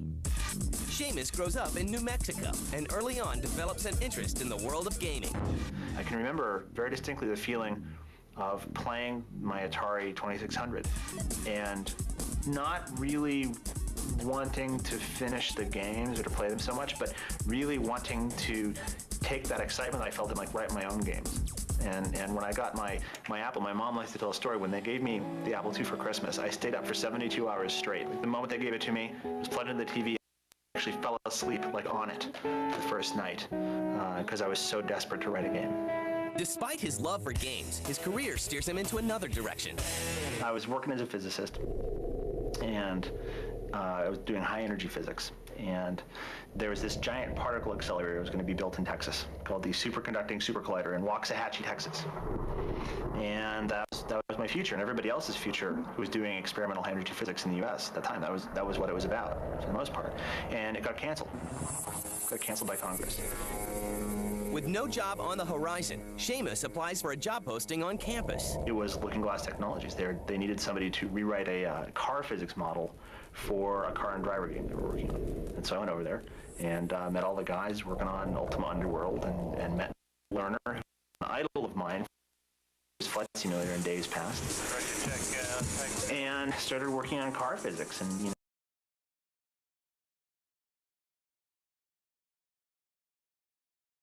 All right. While I was muted, I'm pretty sure I was muted when I was saying all this. I was saying while I was up, I realized there is actually a very good practical reason why I should continue making more VOD edits and discussion video highlights for the YouTube channel. And it's, we've discussed before how my stream doesn't always make the best first impression. Like, it's very likely that you might tune in and nothing's going on and it's low traffic, low engagement, or I'm struggling with ADHD, or I'm in a bad mood.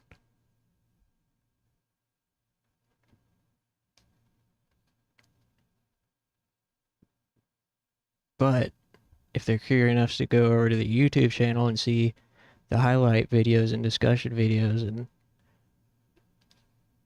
realize, like, oh, stuff actually does happen, maybe I should tune in again. Maybe I should try tuning in again sometime. They're like advertisements, I guess.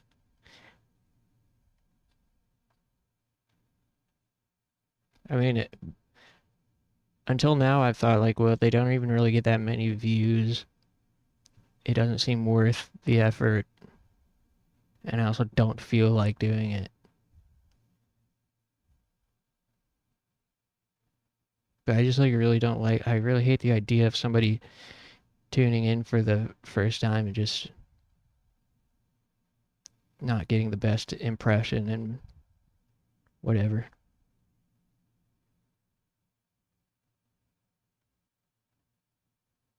Their phone, I've been waiting on the last commentary video.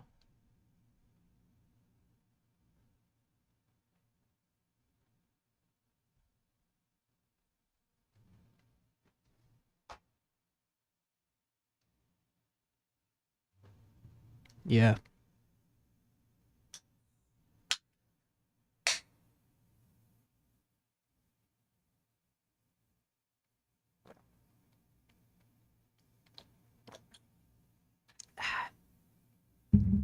Completely forgot when the first time I tuned in.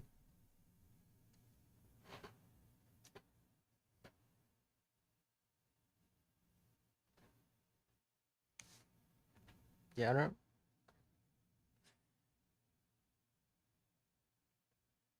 remember.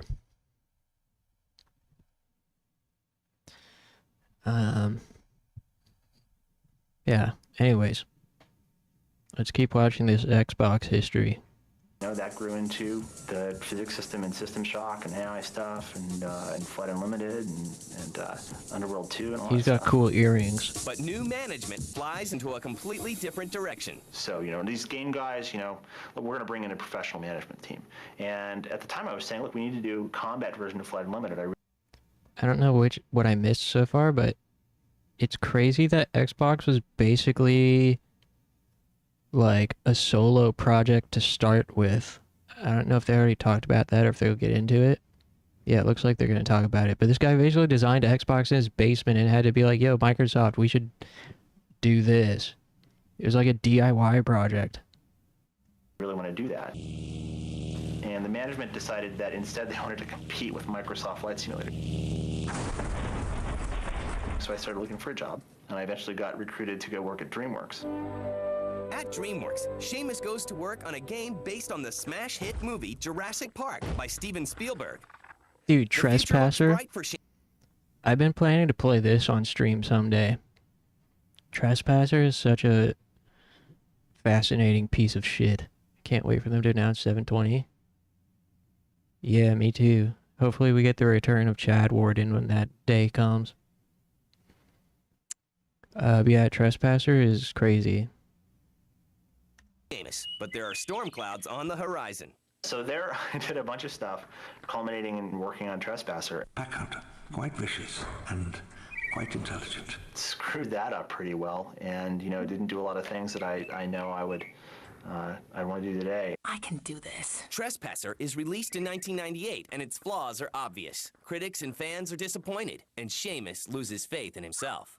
8 left. You know, after Trespasser, I got death threats. Heavier than I thought. Dude, There was what? a huge backlash. It was the very dawn of fan sites on the internet. It was the dawn of the sort of culture of first-person shooters, and everybody expected to be a shooter. 7, 6. He got death threats over Trespasser? That goes to show things have really been the same since the dawn of the internet. People talk about how bad the internet is these days. It's always been full of psychos, just not as many psychos, I guess. And, yeah. 98? Yeah, I mean, it's pretty, like, It's got a lot of interesting ideas for being 98. I mean, first of all, they expected it to be finished, which it wasn't. But they expected it to be a shooter, and it wasn't. It was really different.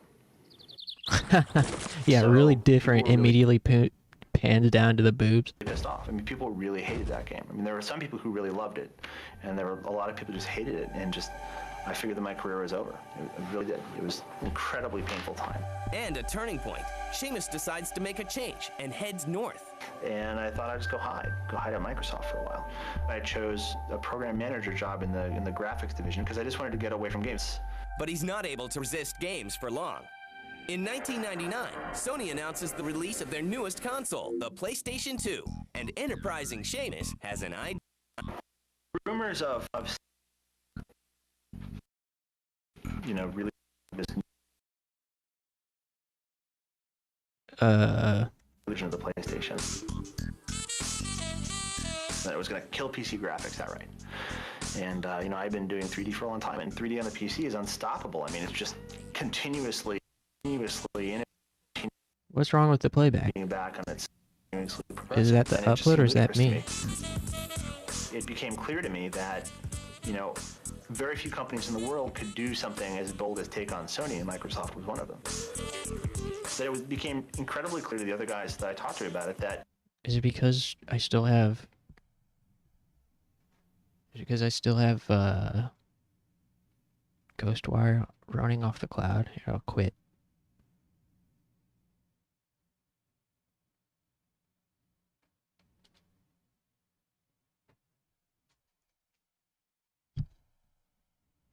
We had an opportunity to make a game console which had the business potential of a game console, but had the tool support and the power for artists of the PC and of the sort of traditional offline rendering community. And that was really the spark. And at 35,000 feet in the air, Seamus is inspired. So, one night, for whatever reason, I was sitting on an airplane and I got hit by cosmic radiation.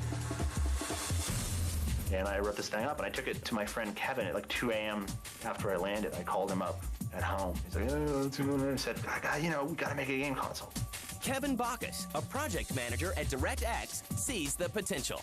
Initially, there were really 4 of us working on Xbox. Seamus, myself, Otto Burkus, who ran the graphics development for DirectX, and Ted Hasse, who was my boss, who was in charge of evangelism for DirectX. We obviously went and talked to Ed Fries extensively about what his thoughts would be. Ed Fries, the man in charge of the games division at Microsoft, is immediately impressed. They approached me and said, hey, if we made this console, would you support us? Would you help us get it through upper management? And would you help make the games for us? They're pretty persuasive. They had a plan that I thought was pretty exciting. The group embarks on a crusade to bring the console to the masses. We had day jobs. We had stuff we were supposed to be doing, right? And we just weren't doing it, right? We were inviting ourselves to meetings. And we thought, God, if they're making a device for the home, it has to be Xbox. It has to be this thing we're thinking of, which at the time we were calling the DirectX. This is so interesting that it has to be Xbox. It has to be. It was like a DIY project, that they were pitching to Microsoft themselves. They were designing it on their own. This thing we're thinking of, which at the time we were calling the DirectX box, which is how it got the name Xbox. The group pushes the idea up through the ranks at Microsoft, eventually reaching the top. Mr. Bill Gates. The first time that we talked to Bill Gates about Xbox, I think he was immediately very taken by the opportunity, by the chance to create something that was technologically superior to anything that was out there, and really focused on a single task. Bill got it right away. I mean, Bill's a very sharp guy. So he became one of our biggest allies from the beginning. It was just awesome. It was the most awesome sort of, support ever. And they just kept on pushing it. Bill Gates sends a memo endorsing the Xbox project. For Seamus, Kevin, and Ed, the moment of truth finally arrives. Wow, we better get this right, otherwise it could potentially really screw up the industry.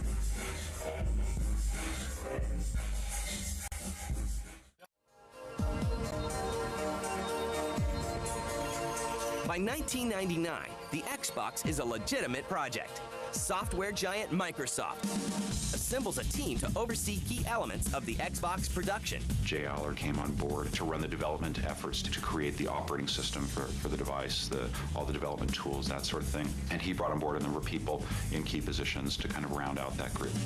It was still just an internal project at Microsoft that wasn't something that had been officially announced. It was still very much under wraps because they themselves weren't sure they were going to do it.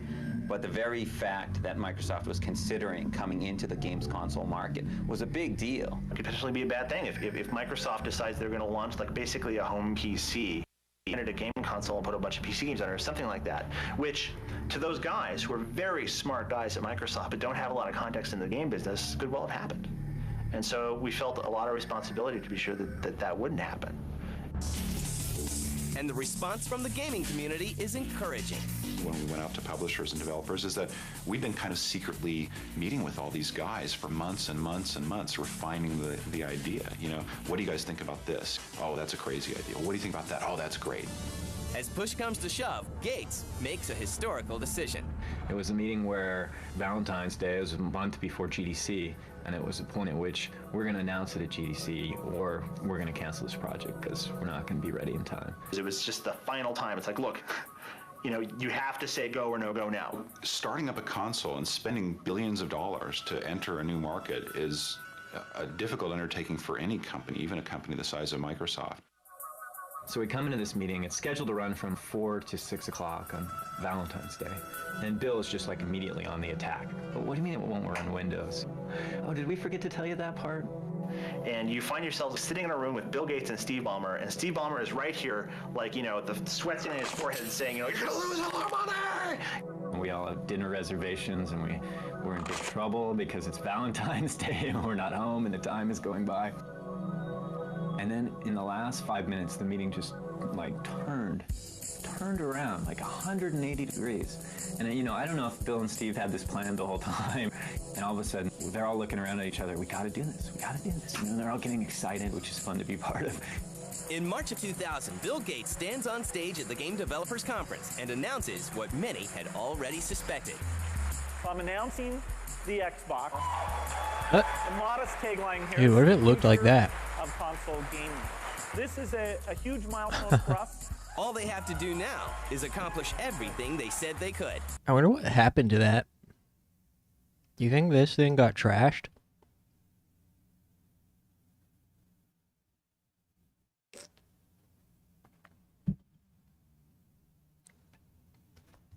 Or do you think it's in some storage closet at the Microsoft headquarters somewhere?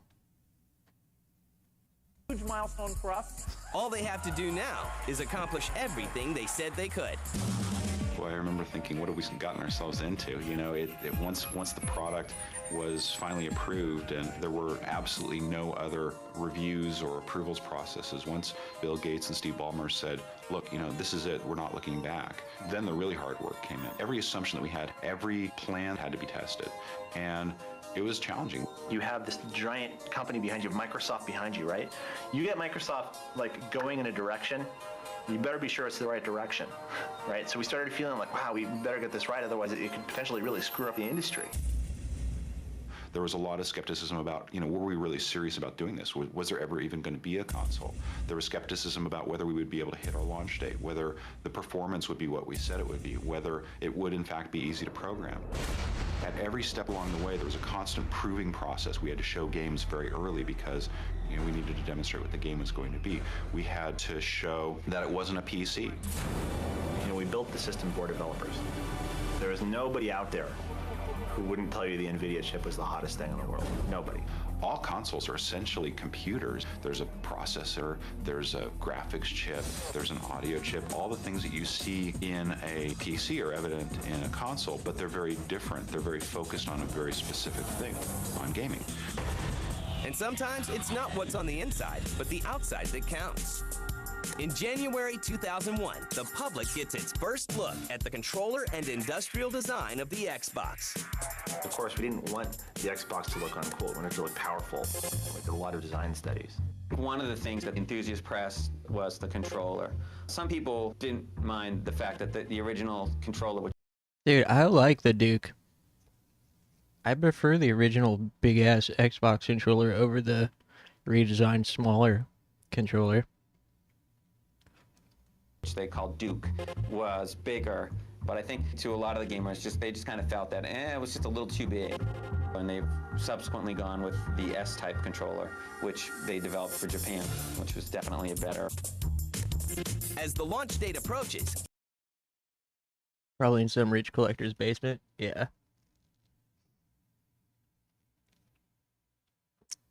The X prototype was completely made of metal. Would have costed 18 grand to produce one, so they decided to go with the Xbox shape. Made out of plastic. Jeez. Oh, but they have it in the Microsoft Visitor Center. Oh, that makes sense. Microsoft's marketing machine shifts into high gear. Microsoft faced this huge dilemma with how they were going to position themselves in the market. Do we brand it Xbox, but do we have Microsoft on the box? Do we use Bill Gates? Is Bill Gates liked by gamers? Isn't he? So I think they had a huge consumer marketing identity crisis that they sort of needed to address right away. Anticipation builds on November 12, 2001 in Times Square. I remember walking across the street from the WWF place over to the Toys R Us to get ready for the midnight thing. Bill was there and a couple other people, and Xbox is just everywhere. Up on the lights, every billboard in Times Square, all the big electronic signs, and there's Xbox here, Xbox there, and it was just, I don't know, it's one of those kind of surreal moments. What a time. At 12:01 a.m., Bill Gates presents the first Xbox to a customer who had been waiting for hours outside. That's just one of those moments in your life that you're just glad to be part of. But Seamus has other things to worry about. Well, I was super nervous because I was going to propose to my wife that night. That was the thing I was really nervous about, and I had arranged for Bill Gates to hold my engagement ring, right? So he had my engagement ring in his pocket, and Bill had called me that afternoon and said, what if she says no? What? Nice, Bill. Thanks. What a bro. Thanks, Bill. Do you think his engagement ring was an Xbox ring?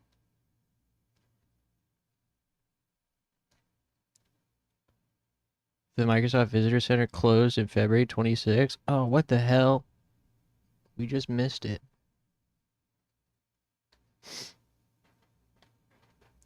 Do you have a backup plan in case she says no? And so I'm thinking, God, is she gonna say no? Because I had no doubts up until that moment. I was like, oh no, she'll probably say yes. It'll all be okay. Frankly, compared to that, the launch of the Xbox is almost anticlimactic. For me, the launch was all about getting on my knee and having the most fabulous woman on earth say she'd marry me. Look at this smoke, look, I'm on fire. With a successful console launch and an engagement, Blackley has achieved everything he has hoped for. But the fate of the Xbox is far from certain.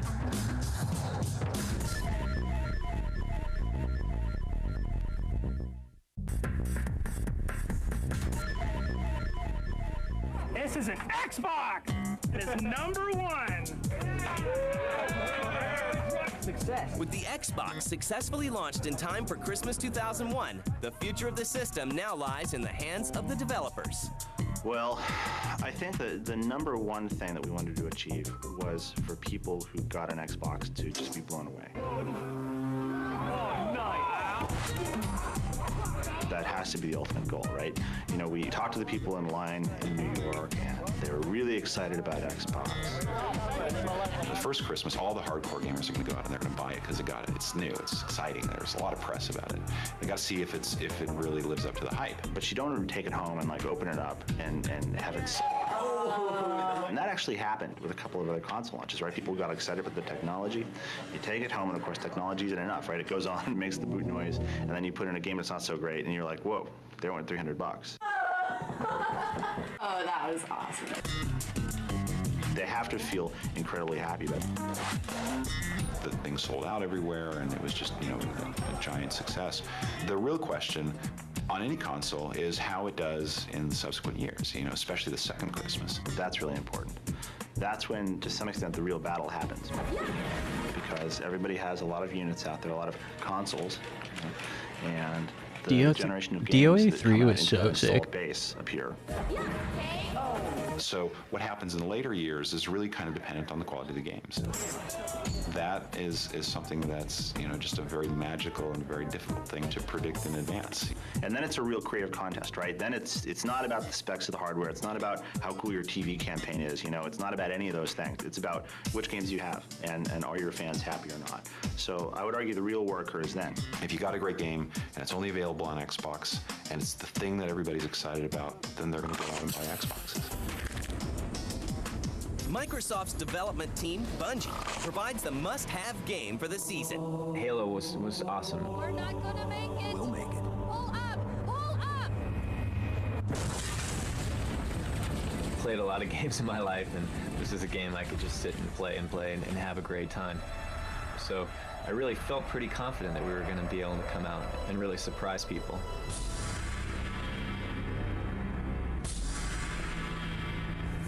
Despite fierce competition, Microsoft manages to sell 1.5 million consoles and nearly 5 million Xbox games by Christmas. Developers take advantage of the console's hardware abilities to create distinct and innovative games.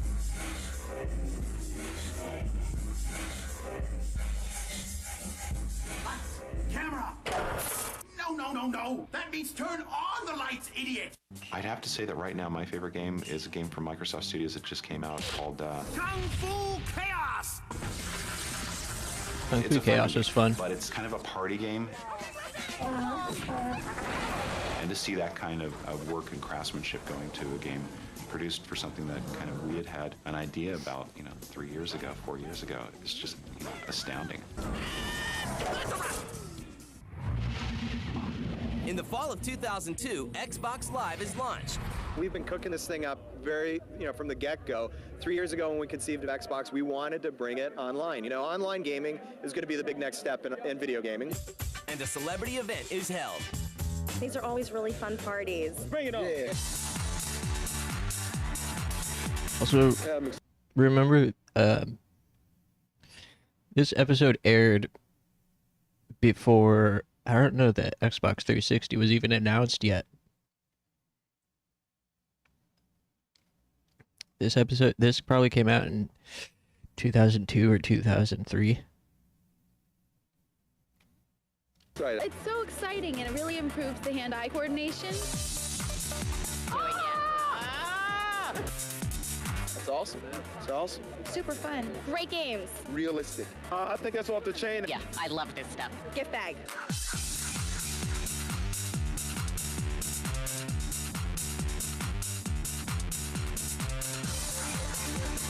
In my mind, I connect the dots thinking about Xbox. Even as the Xbox continues to succeed, preparations are made for a new system. We're deep in planning right now for the next version of Xbox. Is this guy serious? I actually probably spend more time right now when I'm in the office. I probably spend more time right now on Xbox 2 than I spend on Xbox 1. Yeah, see, Xbox 2, it wasn't even called 360 yet. And part of that is because we got to do it right this time. We want to have enough time to make sure that we're not just insane at the end. And that we have the content portfolio really planned out, and that we have the games lined up, and that we have this machine that's not only going to be successful in the US, but can be successful everywhere in the world. And that's what's going on. Although Kevin and Seamus have left to start their own development company, just taking a look back is sometimes the greatest reward. It was a mixture because on the one hand, it was really, really hard. But on the other hand, it was probably the best time I've ever had in my life because we were out doing what we wanted to do.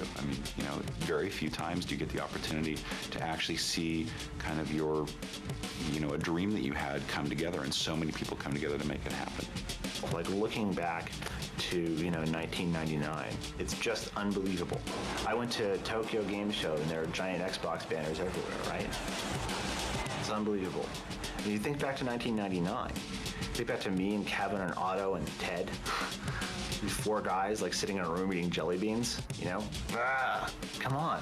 That's a wild ride. That's a really amazing thing. So I guess for me personally, there's that. I can't really hold it to an absolute scale because it's really emotional. So it's just, yes, it's nearly unbelievable. Uh-oh.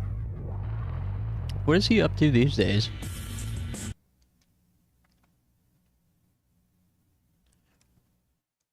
What is old Seamus up to these days?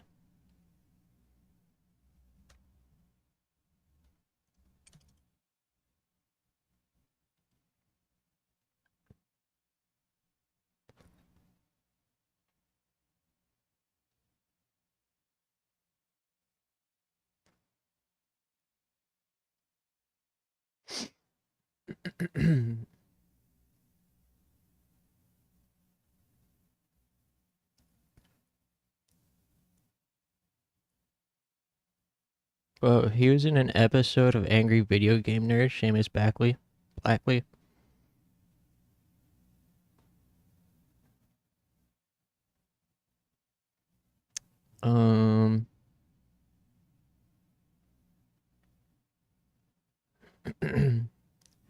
Okay, it looks like he's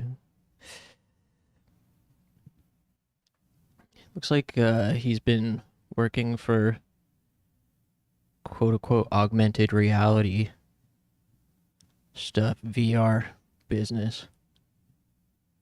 2018, he became the CEO of tech startup Pacific Light and Hologram.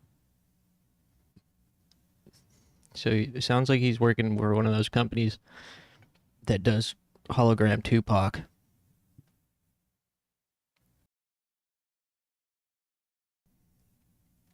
It's always interesting when game industry legends leave the industry entirely and go do other stuff.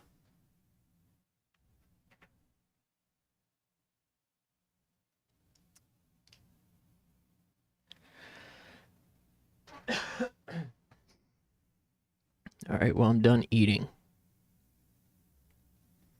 So I'm either going to go back to Ghostwire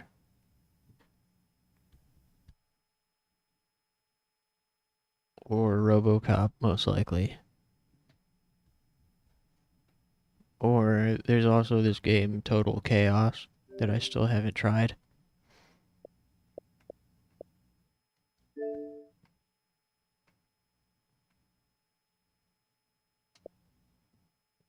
Could be down.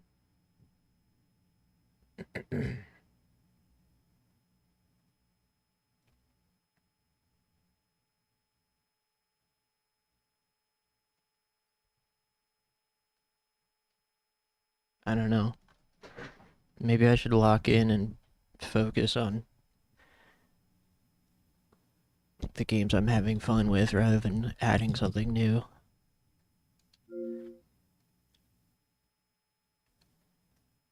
Robocop is probably not that long of a game. We can definitely beat it. I guess it makes sense to play some more of it.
I ate that ramen really fast.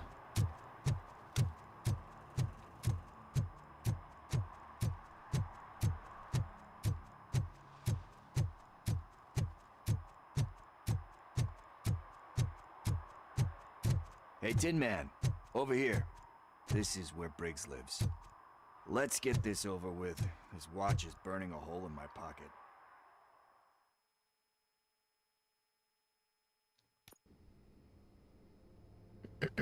Apartment 21. Oh man, my hands are sweaty. Are you going into a drug-related withdrawal? Do you require medical assistance? What? No, I'm just nervous. Me and Gail have a complicated relationship. She's good at reading people, and I'm the type of person that doesn't like to be read. I know that inevitably I'll do something she doesn't approve of. Like steal a watch? Like steal a watch.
Hey.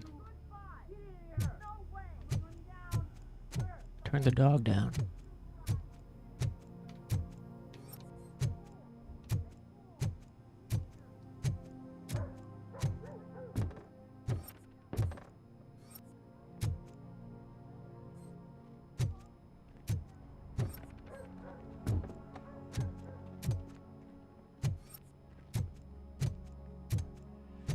This is it. Deep breath. Let's do this. You first.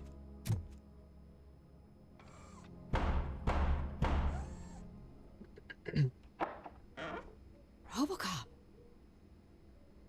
Are you here about Mike? Yes, I'm sorry to hear about your husband.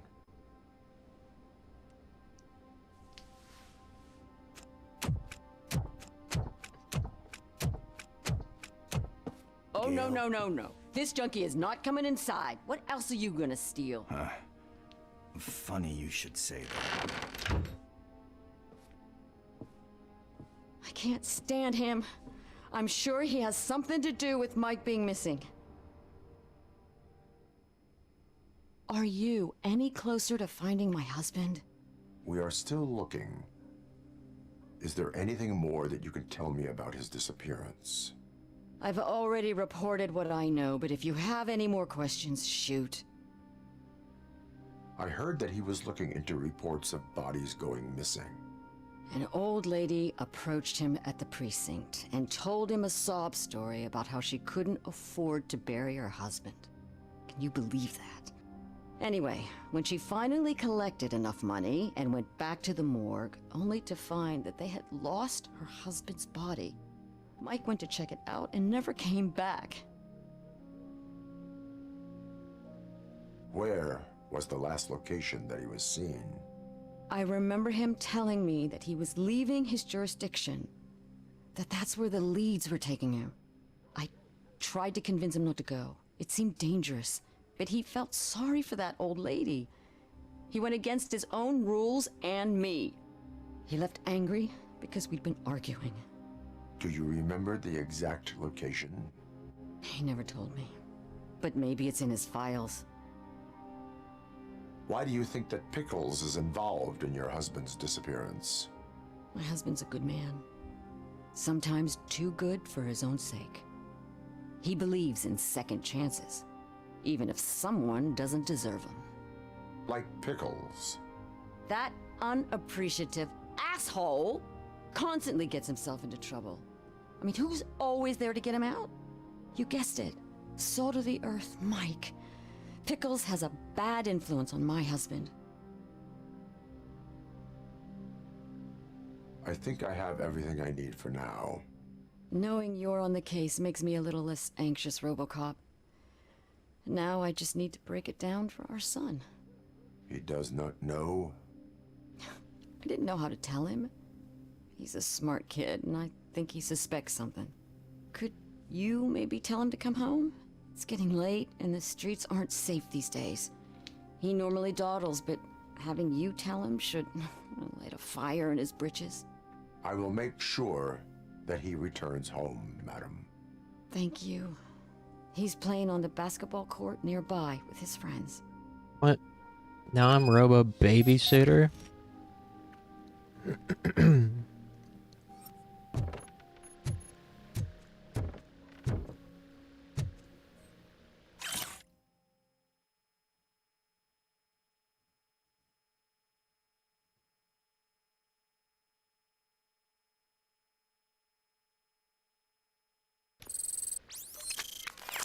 Robo Daycare Center?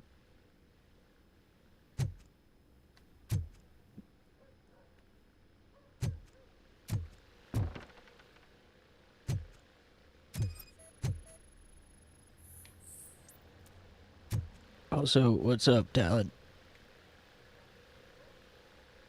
I feel hiccups setting in.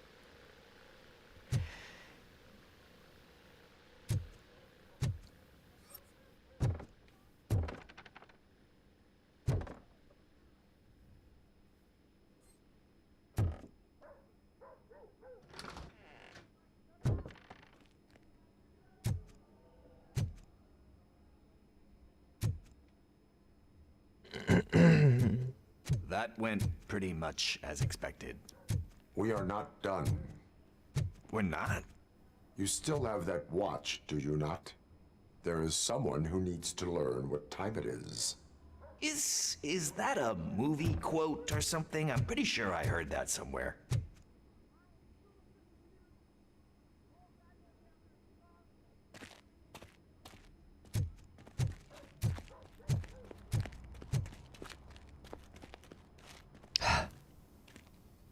I heard you weren't I heard you weren't stretching, so I came as soon as I could to tell you to stretch. Yeah, thanks, man. I'm glad somebody's looking out for me.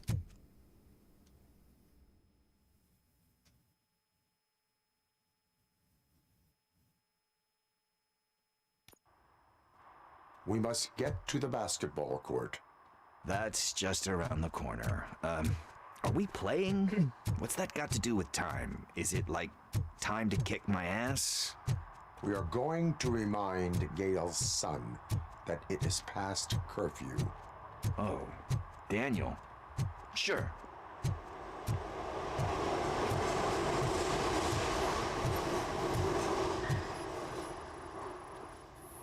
Ah, bummer. He's not here. Maybe these guys saw him?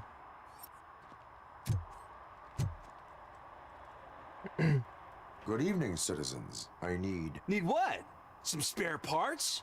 Hey, there's a mechanic up the road. We all have to obey the rules of the games we play. Unsportsmanlike conduct makes all players look bad. That's right, fool. That was a technical foul. I didn't know he's so delicate. What do you need? We're looking for a kid. His name's Daniel.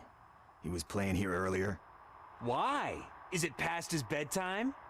It is. Yeah, I saw a couple of kids drawing with chalk they found lying around that crime scene over there. Thank you for the information. Congrats, guys.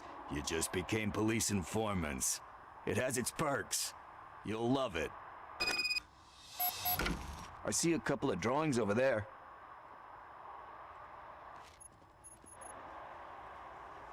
This was drawn not long ago. Ah, there's more over there. Oh man, are we really jaywalking? That's a $100 fine. Huh. I guess we're conducting an investigation.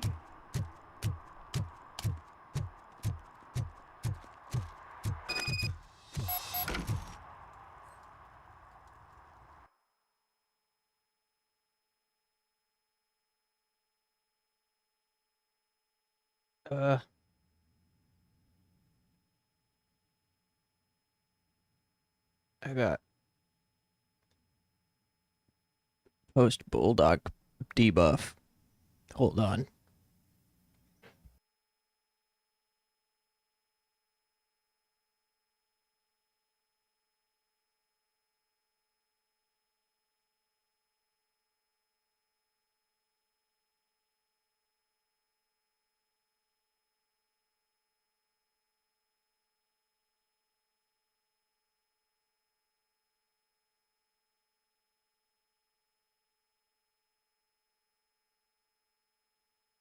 Post Bulldog intestinal debuff.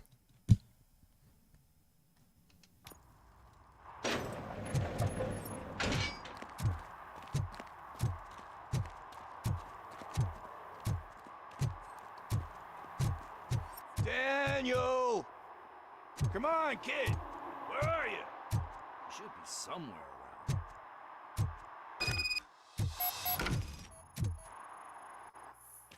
Shoe print, size 7. That's gotta be his.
They threw out the chalk here.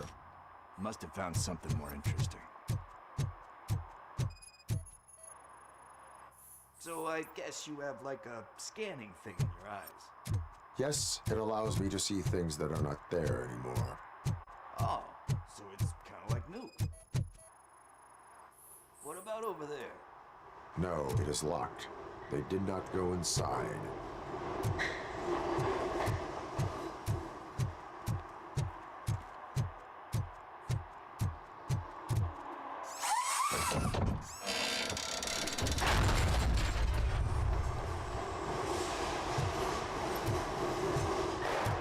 What the fuck? That was close. We'd better hurry.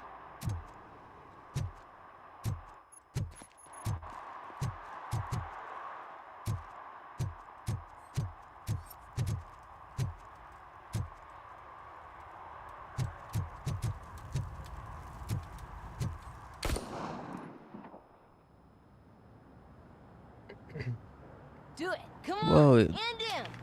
What are you waiting for? Fuck him up. He's laughing at you. Hey, what the hell's going on over there? Yo! Daniel! They're just playing with guns. Cops. I don't want to go to jail for Nothing this wrong with shit. that. Is that a gun? Oh, you're in so much trouble, kid. No, it's not. Oh, Whoa! hey, it happens. What the hell? You're lucky that Tin Man here doesn't have a real heart. He'd have a hole in it right about now. Sorry, sir. You will be once your dad hears about this. My dad's missing, so he can't tell me nothing. My mom said that he's out on an assignment, but I know the truth. He's not coming back. Why'd you say that? He's always been a stickler for following the rules.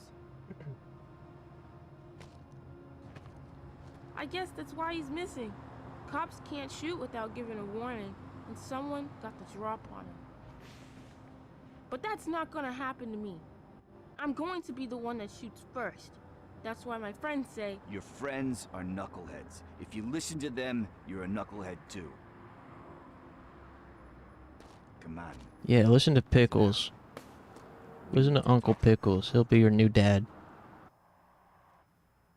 Those friends of yours, they take the easy way out. You don't want to go down that road. It leads to a dark, lonely place. Do you know why your dad is such a stickler for the rules? 'Cause he's a chump. Because it's the right thing to do. It's not always easy to do the right thing. It takes strength. And you think my dad has that kind of strength? Are you kidding me? Your father has enough strength for the both of us. He even helped an ungrateful addict that he found in one of these buildings that smelled of rotting garbage, half dead and covered in vomit. And instead of writing him off, your father opened his home to him because that was the right thing to do. That's strength. Don't you think there's someone else who could use that kind of support now? Mom. See, you already know what to do. You can start by giving her this. She's looking for it. Is he going to arrest me? No, it's your first offense. So he'll let you off with a warning. Right? Right. It's late. Let's get you home. Well, you tell my mom about the gun? No, she doesn't like me already.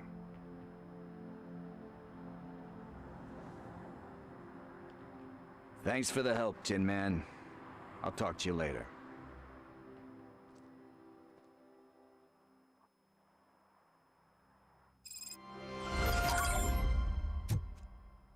Hey, partner. What's the status on the old slaughterhouse? I had to take care of something. We can go there soon. Sure thing. Pick me up at the station when you're done.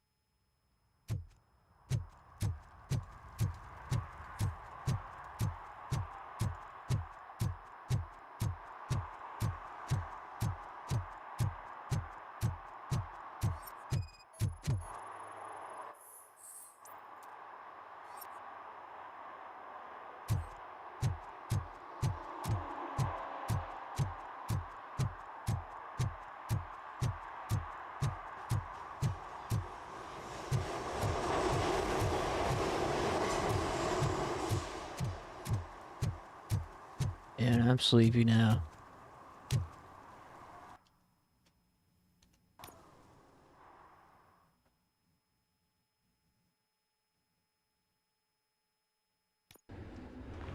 This is where Sook is supposedly hiding.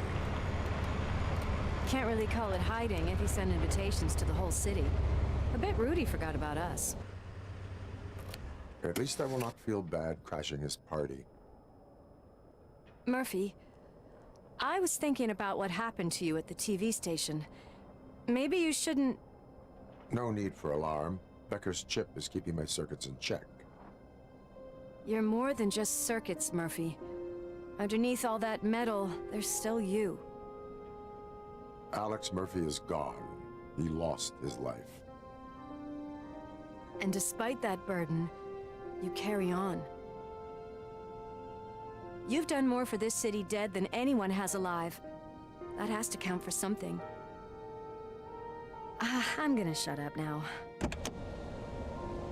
You too? Just take this little something to remind you of what I've just said. Open it the next time Becker gets under your skin. Yeah. All those stretch breaks really take it out of you. Also, don't forget you have a partner who's counting on you.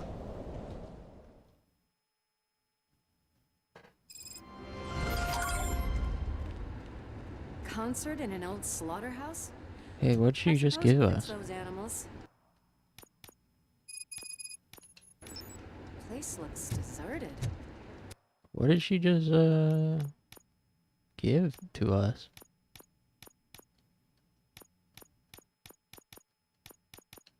Are you sure your junkie friend didn't mix up the venues? He is the type who likes to mix things up. We shall have to see.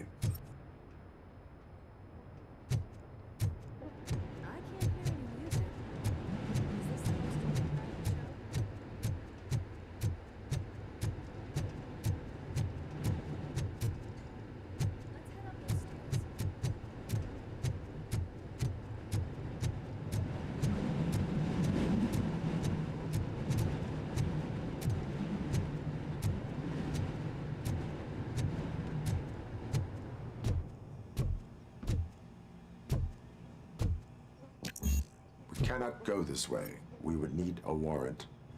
I can't believe those stupid directives are still holding you back.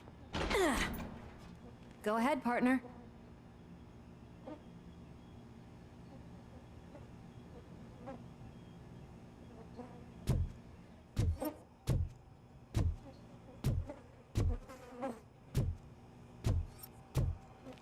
Oh, the stench. Someone missed potty training.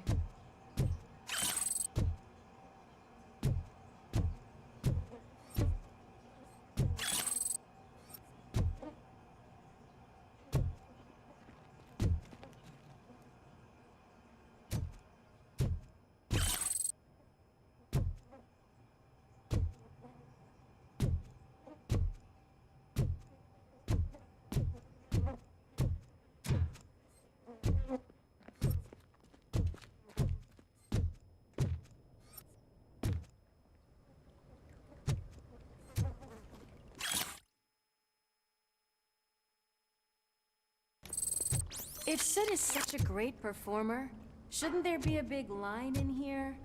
Regardless of his vocal abilities, I still want to see him sing.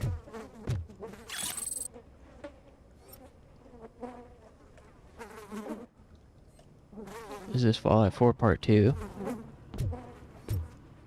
Yeah.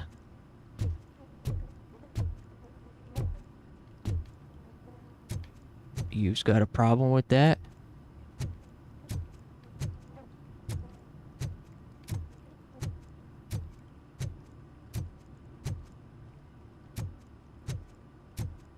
If you guys got a problem with me solving crimes and killing criminals extrajudiciously, then just say so.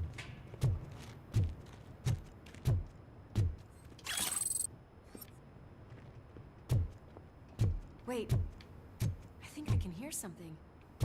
Maybe your informer was right after all. Gherkin, was it? Pickles.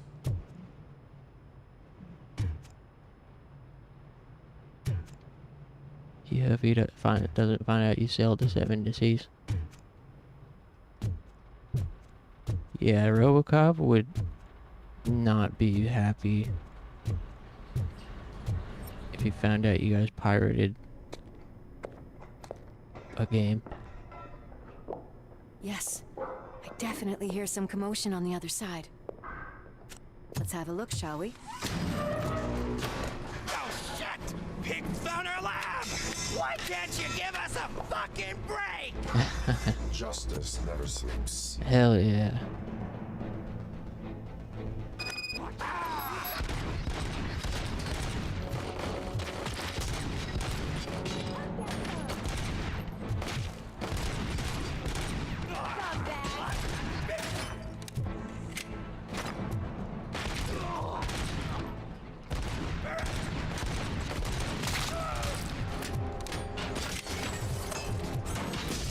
What? Oh, fuck.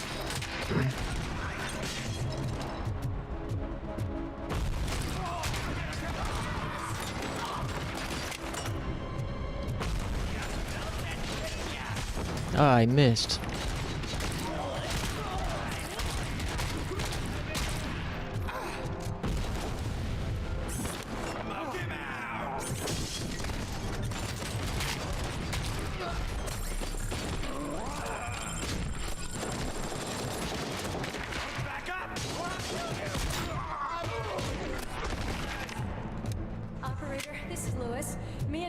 discovered a Torchhead's nuke lab at the old slaughterhouse.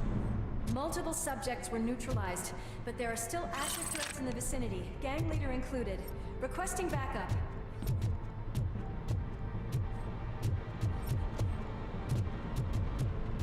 Let's hurry up.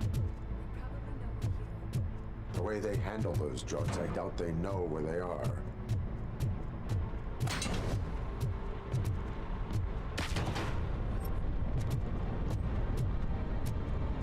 Making sure I'm not missing any contraband here.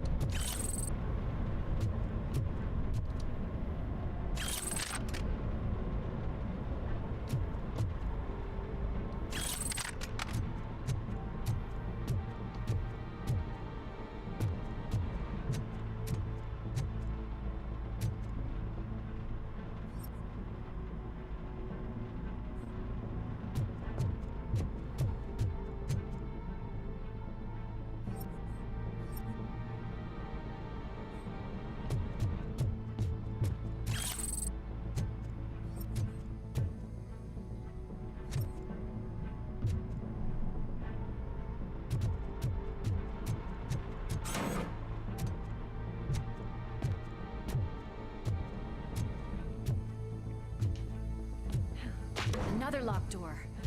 I'm going to call this probable cause. No need for a warrant. All yours, partner. Probable cause confirmed.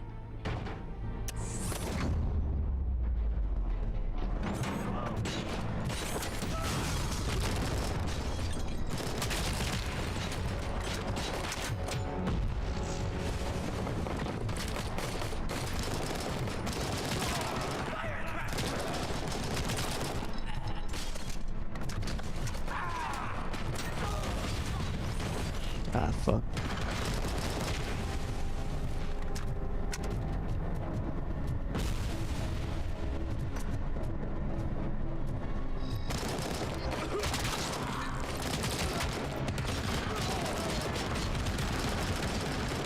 Oh no.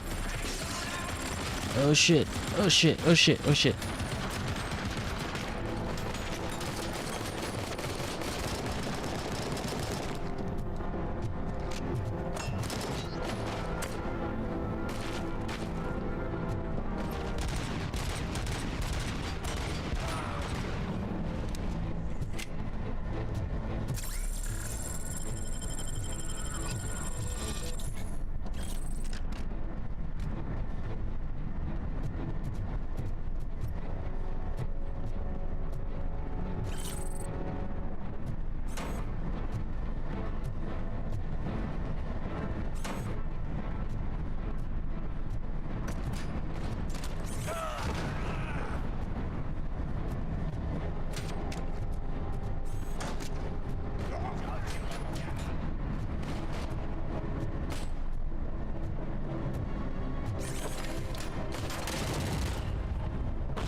Conversation with a partner comes in handy.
Oh my god. You'll make a fine trophy. You're okay there, Murphy? Behind you. Up you get, big man. They're closing in on us.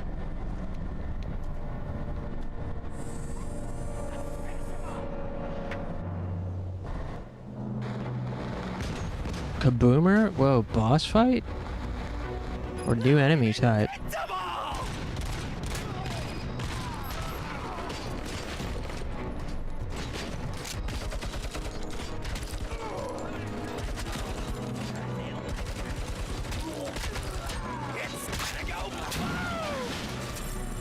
Oh, uh-oh. Oh shit.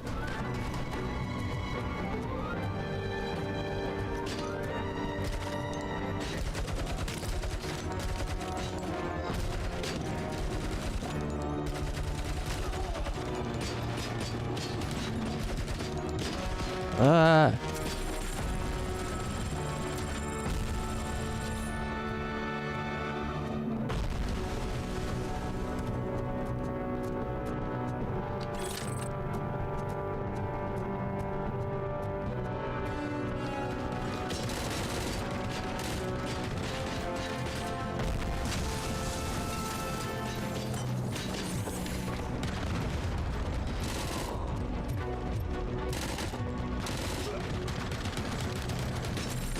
Look.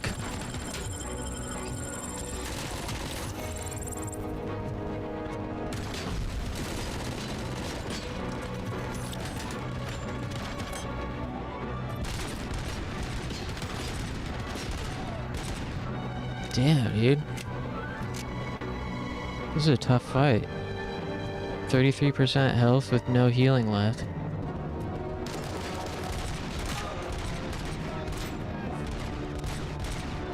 Come on.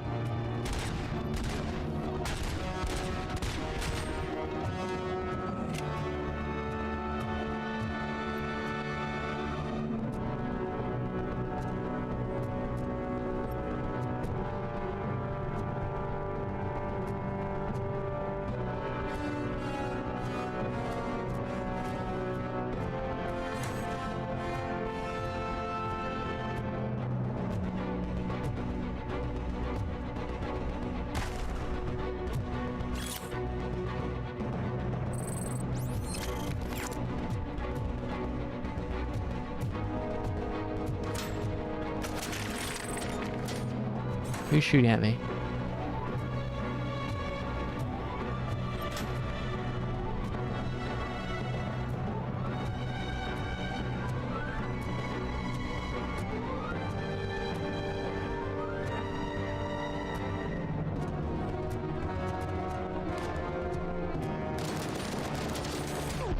Fuck yeah, there you go.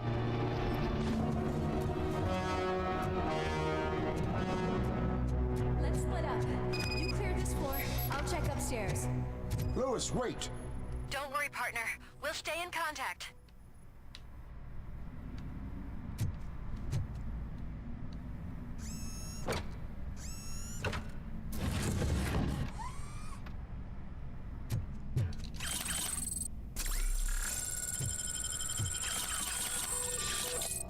I got a bad feeling about Lewis. She's gonna die.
I've got eyes on the stage.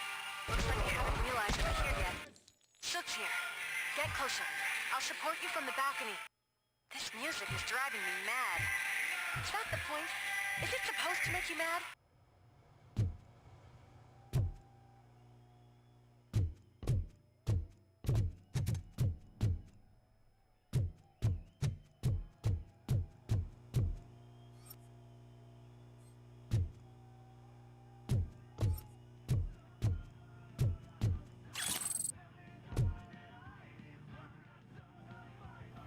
Could really use another potion.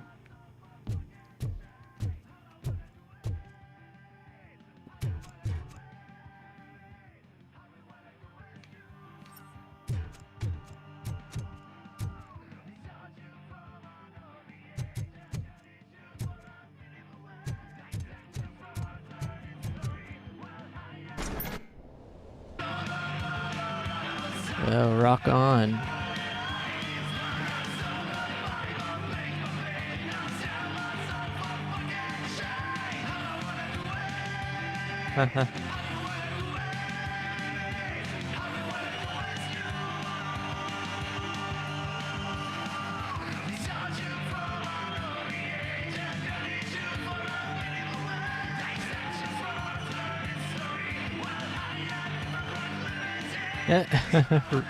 Robocop perfectly blending into the crowd. Just look at this, everybody. A walking disco ball decided to join us. Now the real show is about to go down. If you're a real torchhead, shoot that motherfucking tin can till it fucking rattles. And I'll take this opportunity to moisturize these golden vocal cords. Let's stay right there, everybody.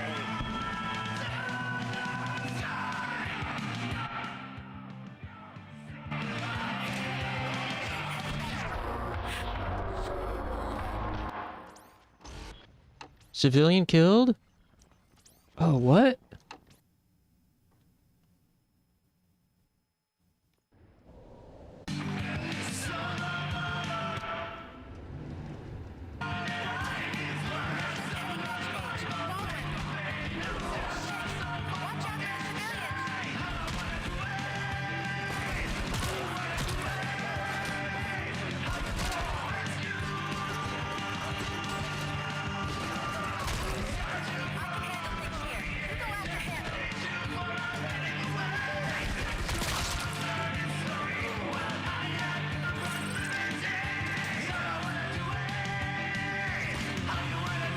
Oh, that's my friend.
No potions.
I can still do this.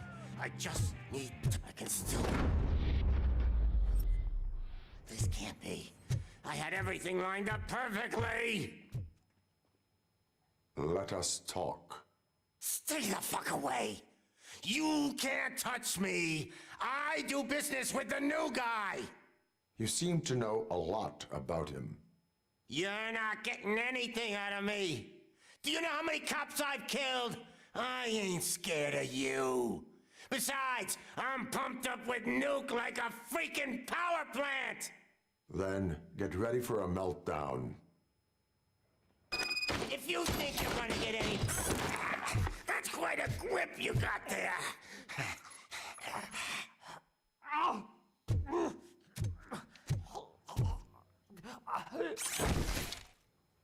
Is that supposed to scare me?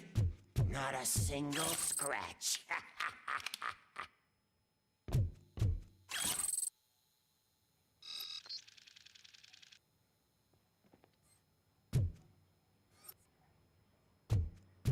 Stress level?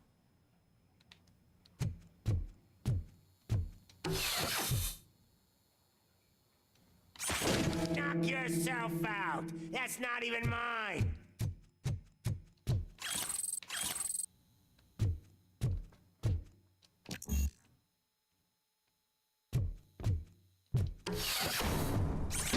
Hey, that stuff doesn't come cheap.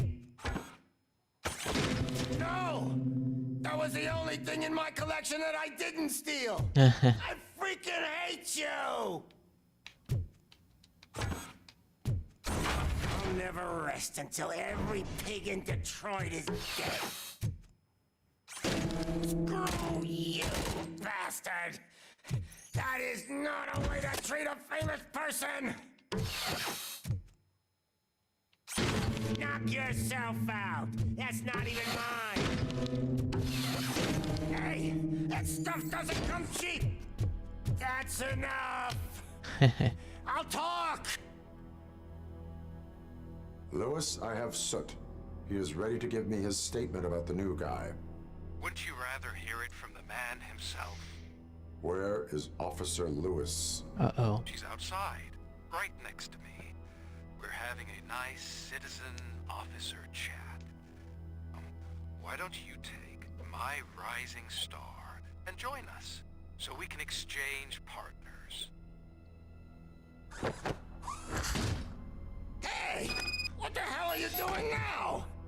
The new guy is here. You are coming with me.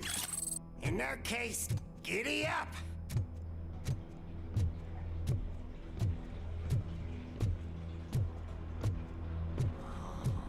Can you even feel the fear?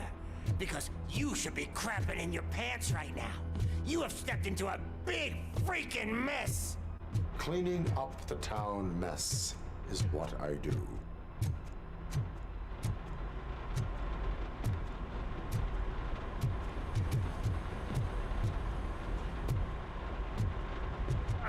That was an awesome concert. If it wasn't for you, they would have never have guessed it was all on playback. I need some fluke. I take nuke, nuke, nuke. Everywhere I look, I see nuke, nuke, nuke.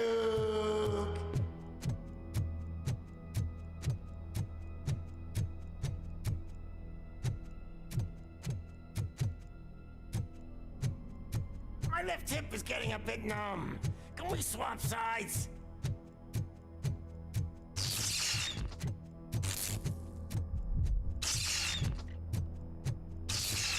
What are we the? stopping for? Huh? Is your battery drained or something? Huh?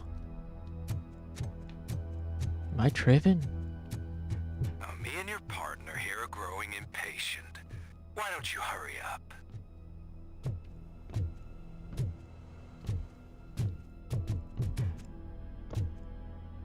Whoa, this is Silent Hill. What's wrong? Piggy scared of a meat hook? Robocop just had a hallucination that all these pigs were cops hanging from the hooks.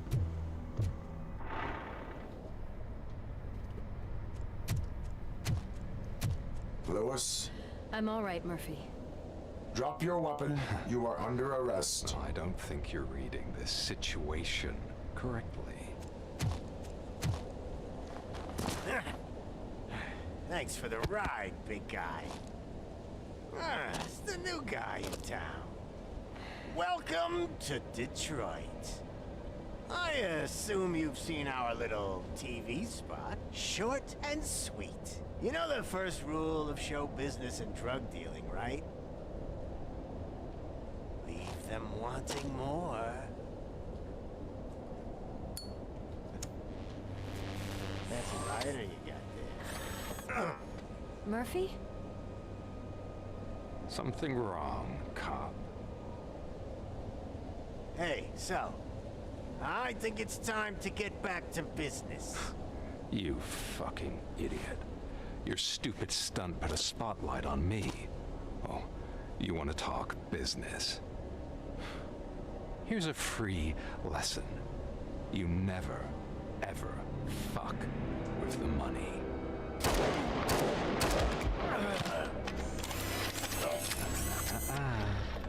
I don't think so. Murphy, what's happening? Now that we've got that out of the way, let me introduce myself. My name is Wendell Antonowski. I believe you've met my brother before. My brother really did a number on you, didn't he? But thanks to him, you've been given this great opportunity. What the fuck are you doing to him? There are people who would do anything to be in your position, to have your abilities, and yet you attach yourself to something that is the weakest in you, to the part that's still human. Imagine the pristine life you could lead without the things that limit you. Murphy, don't let him get inside your head! Like her. No attachments, no leverage. I admit, when I first heard that you were the reason my idiot brother was dead, I was furious.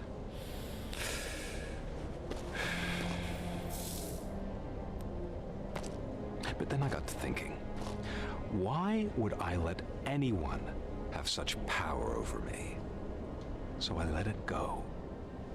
And now, I'm here to help you do the same. This is not an act of revenge. This is a gift. Fuck you, scumbag! Lewis! Oh my god, no.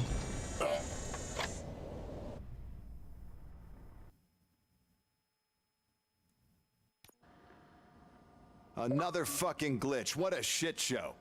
Everything's ready. Switch him back on already. Lewis! Oh, Robo. Calm down. He'll tear the equipment apart. Wendell Antonowski ran away and Lewis is in the hospital. What did you do? Just stand there and watch it as it happened? I want to see her. She's in surgery as we speak, so that's not gonna happen. Instead, you're gonna go through with your psych evaluation. Let me go! The old man wasn't happy that I let you skip your first session and was adamant that I make sure you attend this one. Especially since the problem of you malfunctioning is obviously persistent. So, Doctor, do your thing. What? Now? He's in no shape to be examined. I'm afraid that I must insist. This is highly unprofessional. I need to apprehend Wendell. I don't think you understand your options, Shiny, in that you don't have any. You either comply or you'll be dismantled. I'm only really rooting for one of these options. Very well. Doctor? If this is supposed to resemble a therapy session in any way, I need everyone that isn't my client to leave. That is not negotiable. And is it necessary to have him restrained? That's for your safety. What if he loses control? Exactly. If anything goes wrong, just use this reset button. One press, and he goes back to La La Land. Okay, let's leave the good doctor to work. And Robo, see me after this is over. I'm sorry it has to look like this. Are you at least sitting comfortably enough to have this conversation?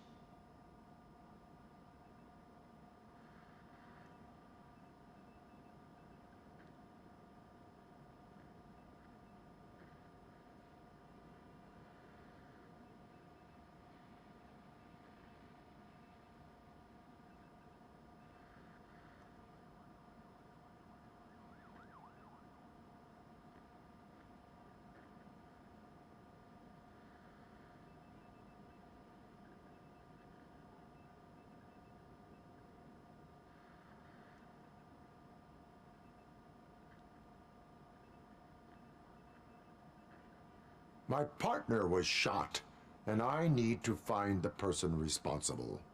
You do. But I think you'll agree that you should be in the best shape possible to undertake that task.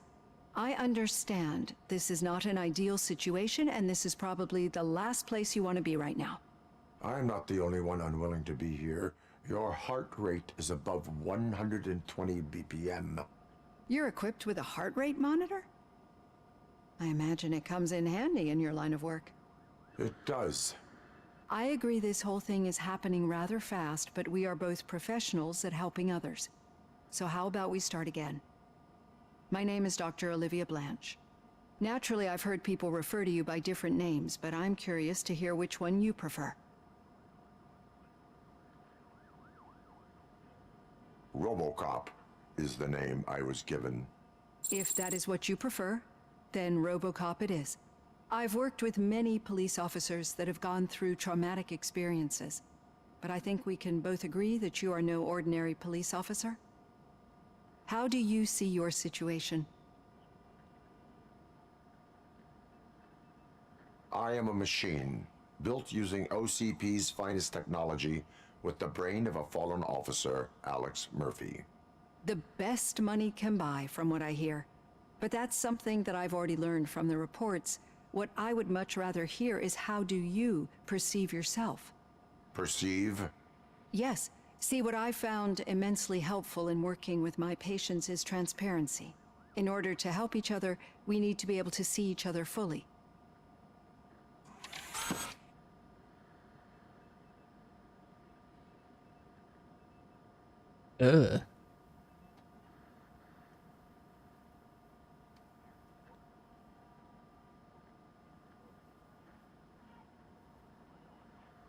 This is how I see myself. Thank you for making this step. Now that you see me the way I am, do you wish to push the reset button? Your heart rate remains high. No, not at all. It's actually my secret that is making me nervous, not yours. You're not the only one here with prosthetic body parts. This hand, you must have wondered what happened. Some time ago, I was a victim of a crime. A thief broke into my house. He made a lot of noise and my neighbors called the police. And Ed 209 reacted to the call and mistakenly recognized me as a threat. My hand was red mist moments later. Since that day, I have become, let's say, a little leery of machines.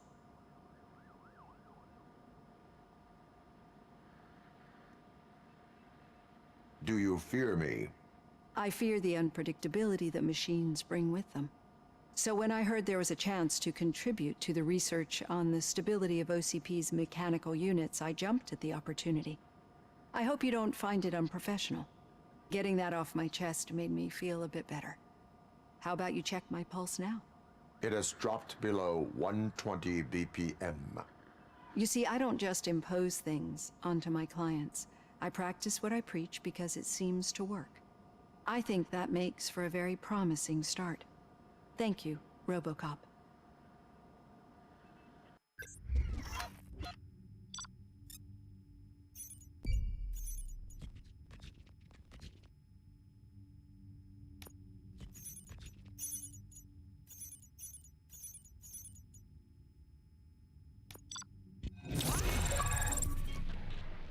Damn, I missed one thing.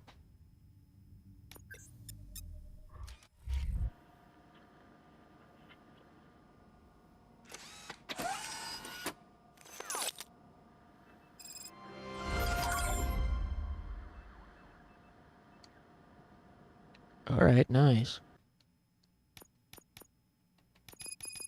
Finally, we can get this whack-ass experience skill. And now, we can select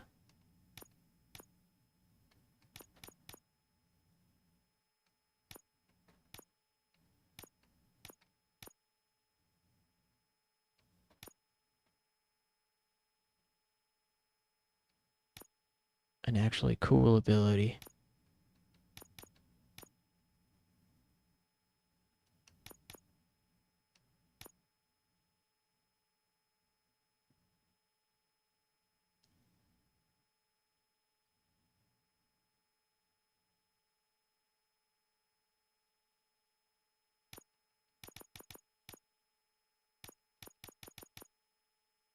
Shockwave. Stuns nearby enemies for a short time. Successful punch connecting with the enemy reloads all carried weapons.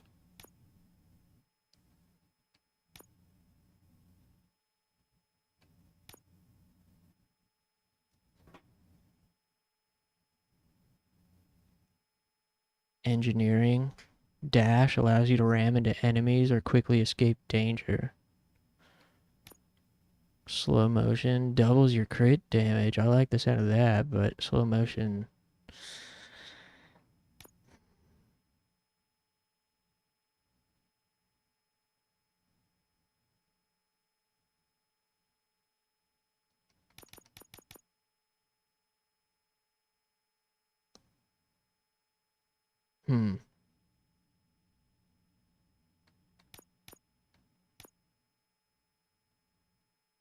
Damn, this is hard to decide.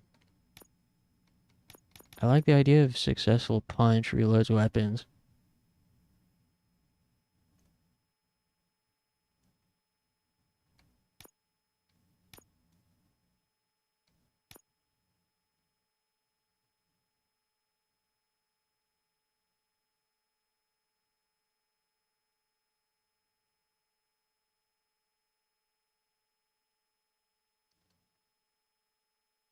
Engineering would probably be good too. Being able to crack the safes. Hard to decide.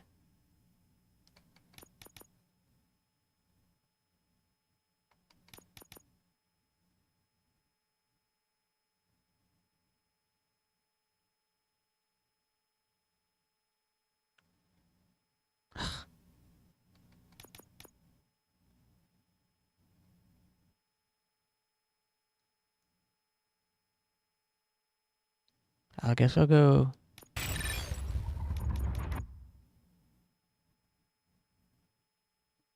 get the safe cracking ability and then go for combat.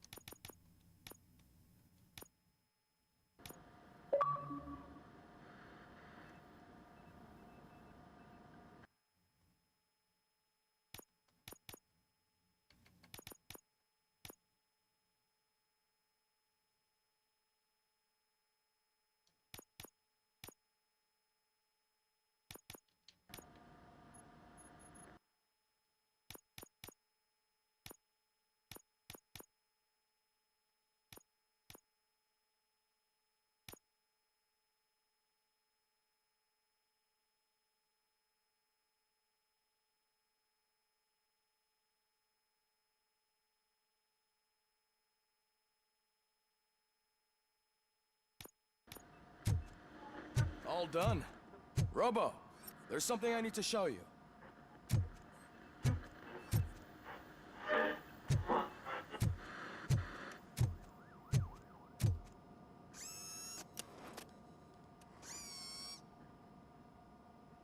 I know that OCP can be a real pain in the ass, but this might change your mind a bit.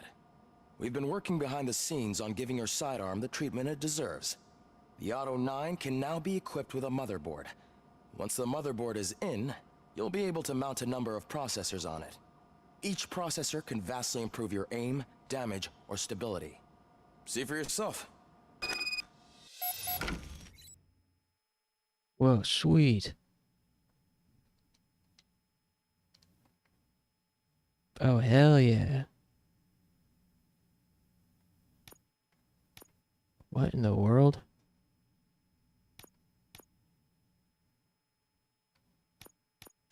What am I looking at?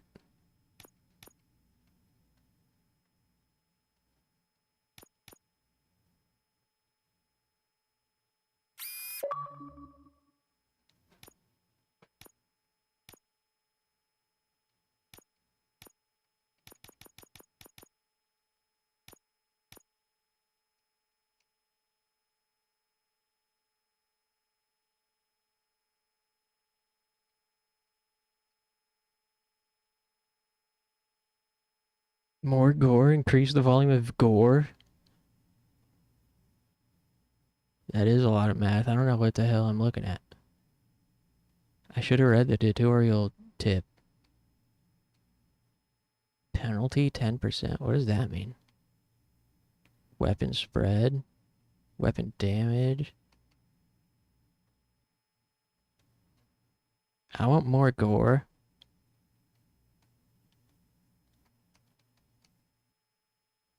Do I have to make this 100%? Oh. Okay. Wait, what does it say? Reload speed?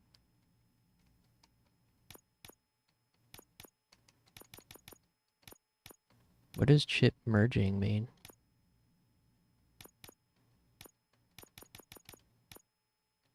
I guess it makes them more percentage.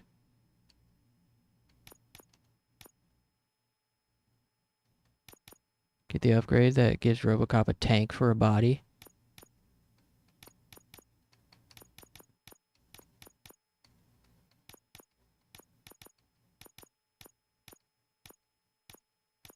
I need the one that does it, gives him an attack helicopter.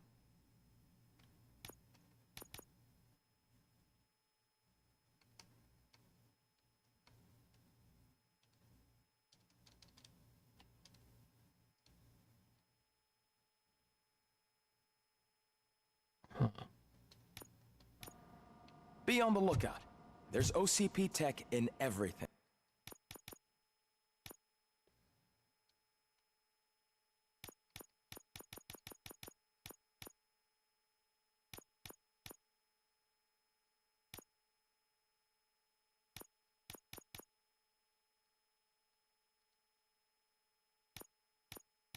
Wait, what?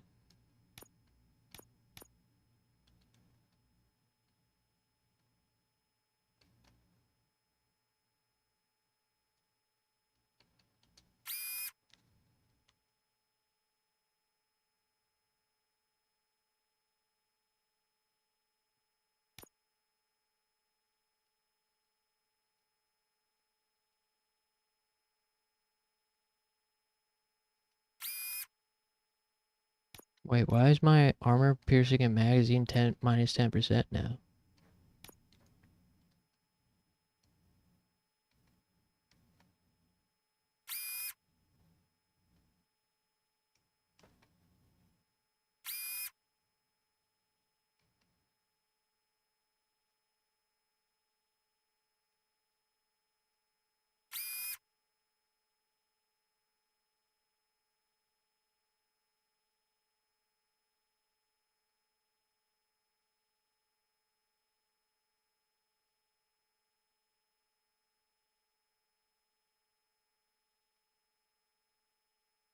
What the?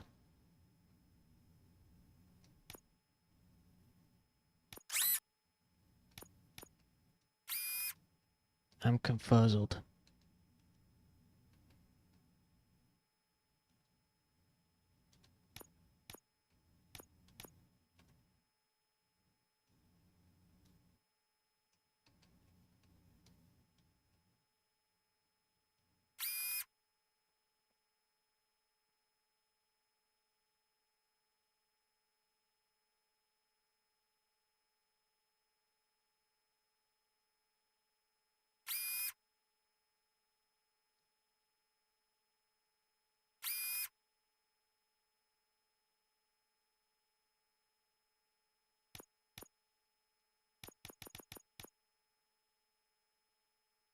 Huh?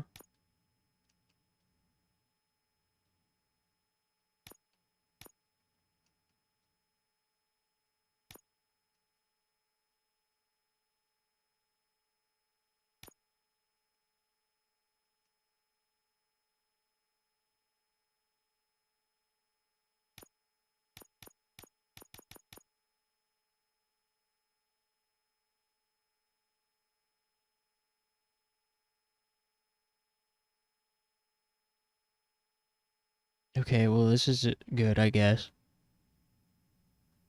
We got more gore.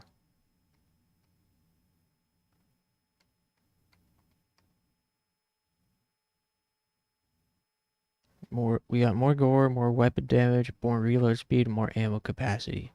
Yeah, that's good.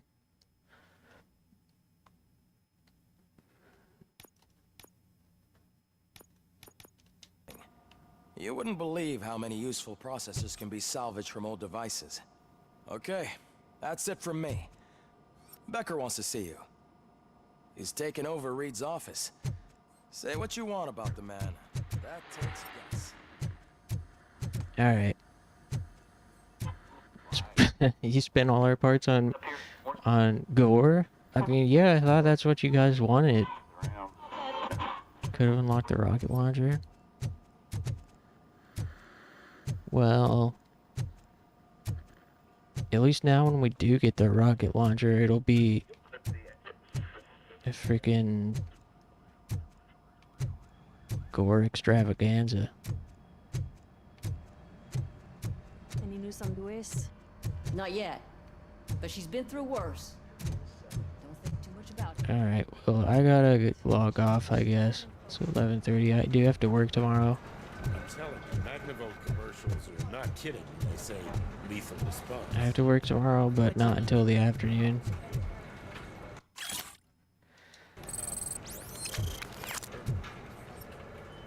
Though stream will be late. This guy freaking snoozing on the job. Hey, wake up. Robocop will literally kill you if he catches you sleeping on the job. You know I just unlocked the more gore perk, don't you? And I'm itching to see some. I'm itching to give this place a new paint job. Alright. Thanks for hanging out, everyone. It was a fun one. Thanks, Talon. Thanks, Funky and Moldy. Thanks, A2, Aeronax, Clover.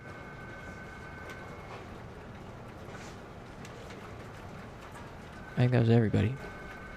If I missed you, I'll get you tomorrow, and anybody lurking as well. I appreciate it. Yeah, no problem. You guys have a great rest of your night and a great day tomorrow, and I'll see you then. See ya.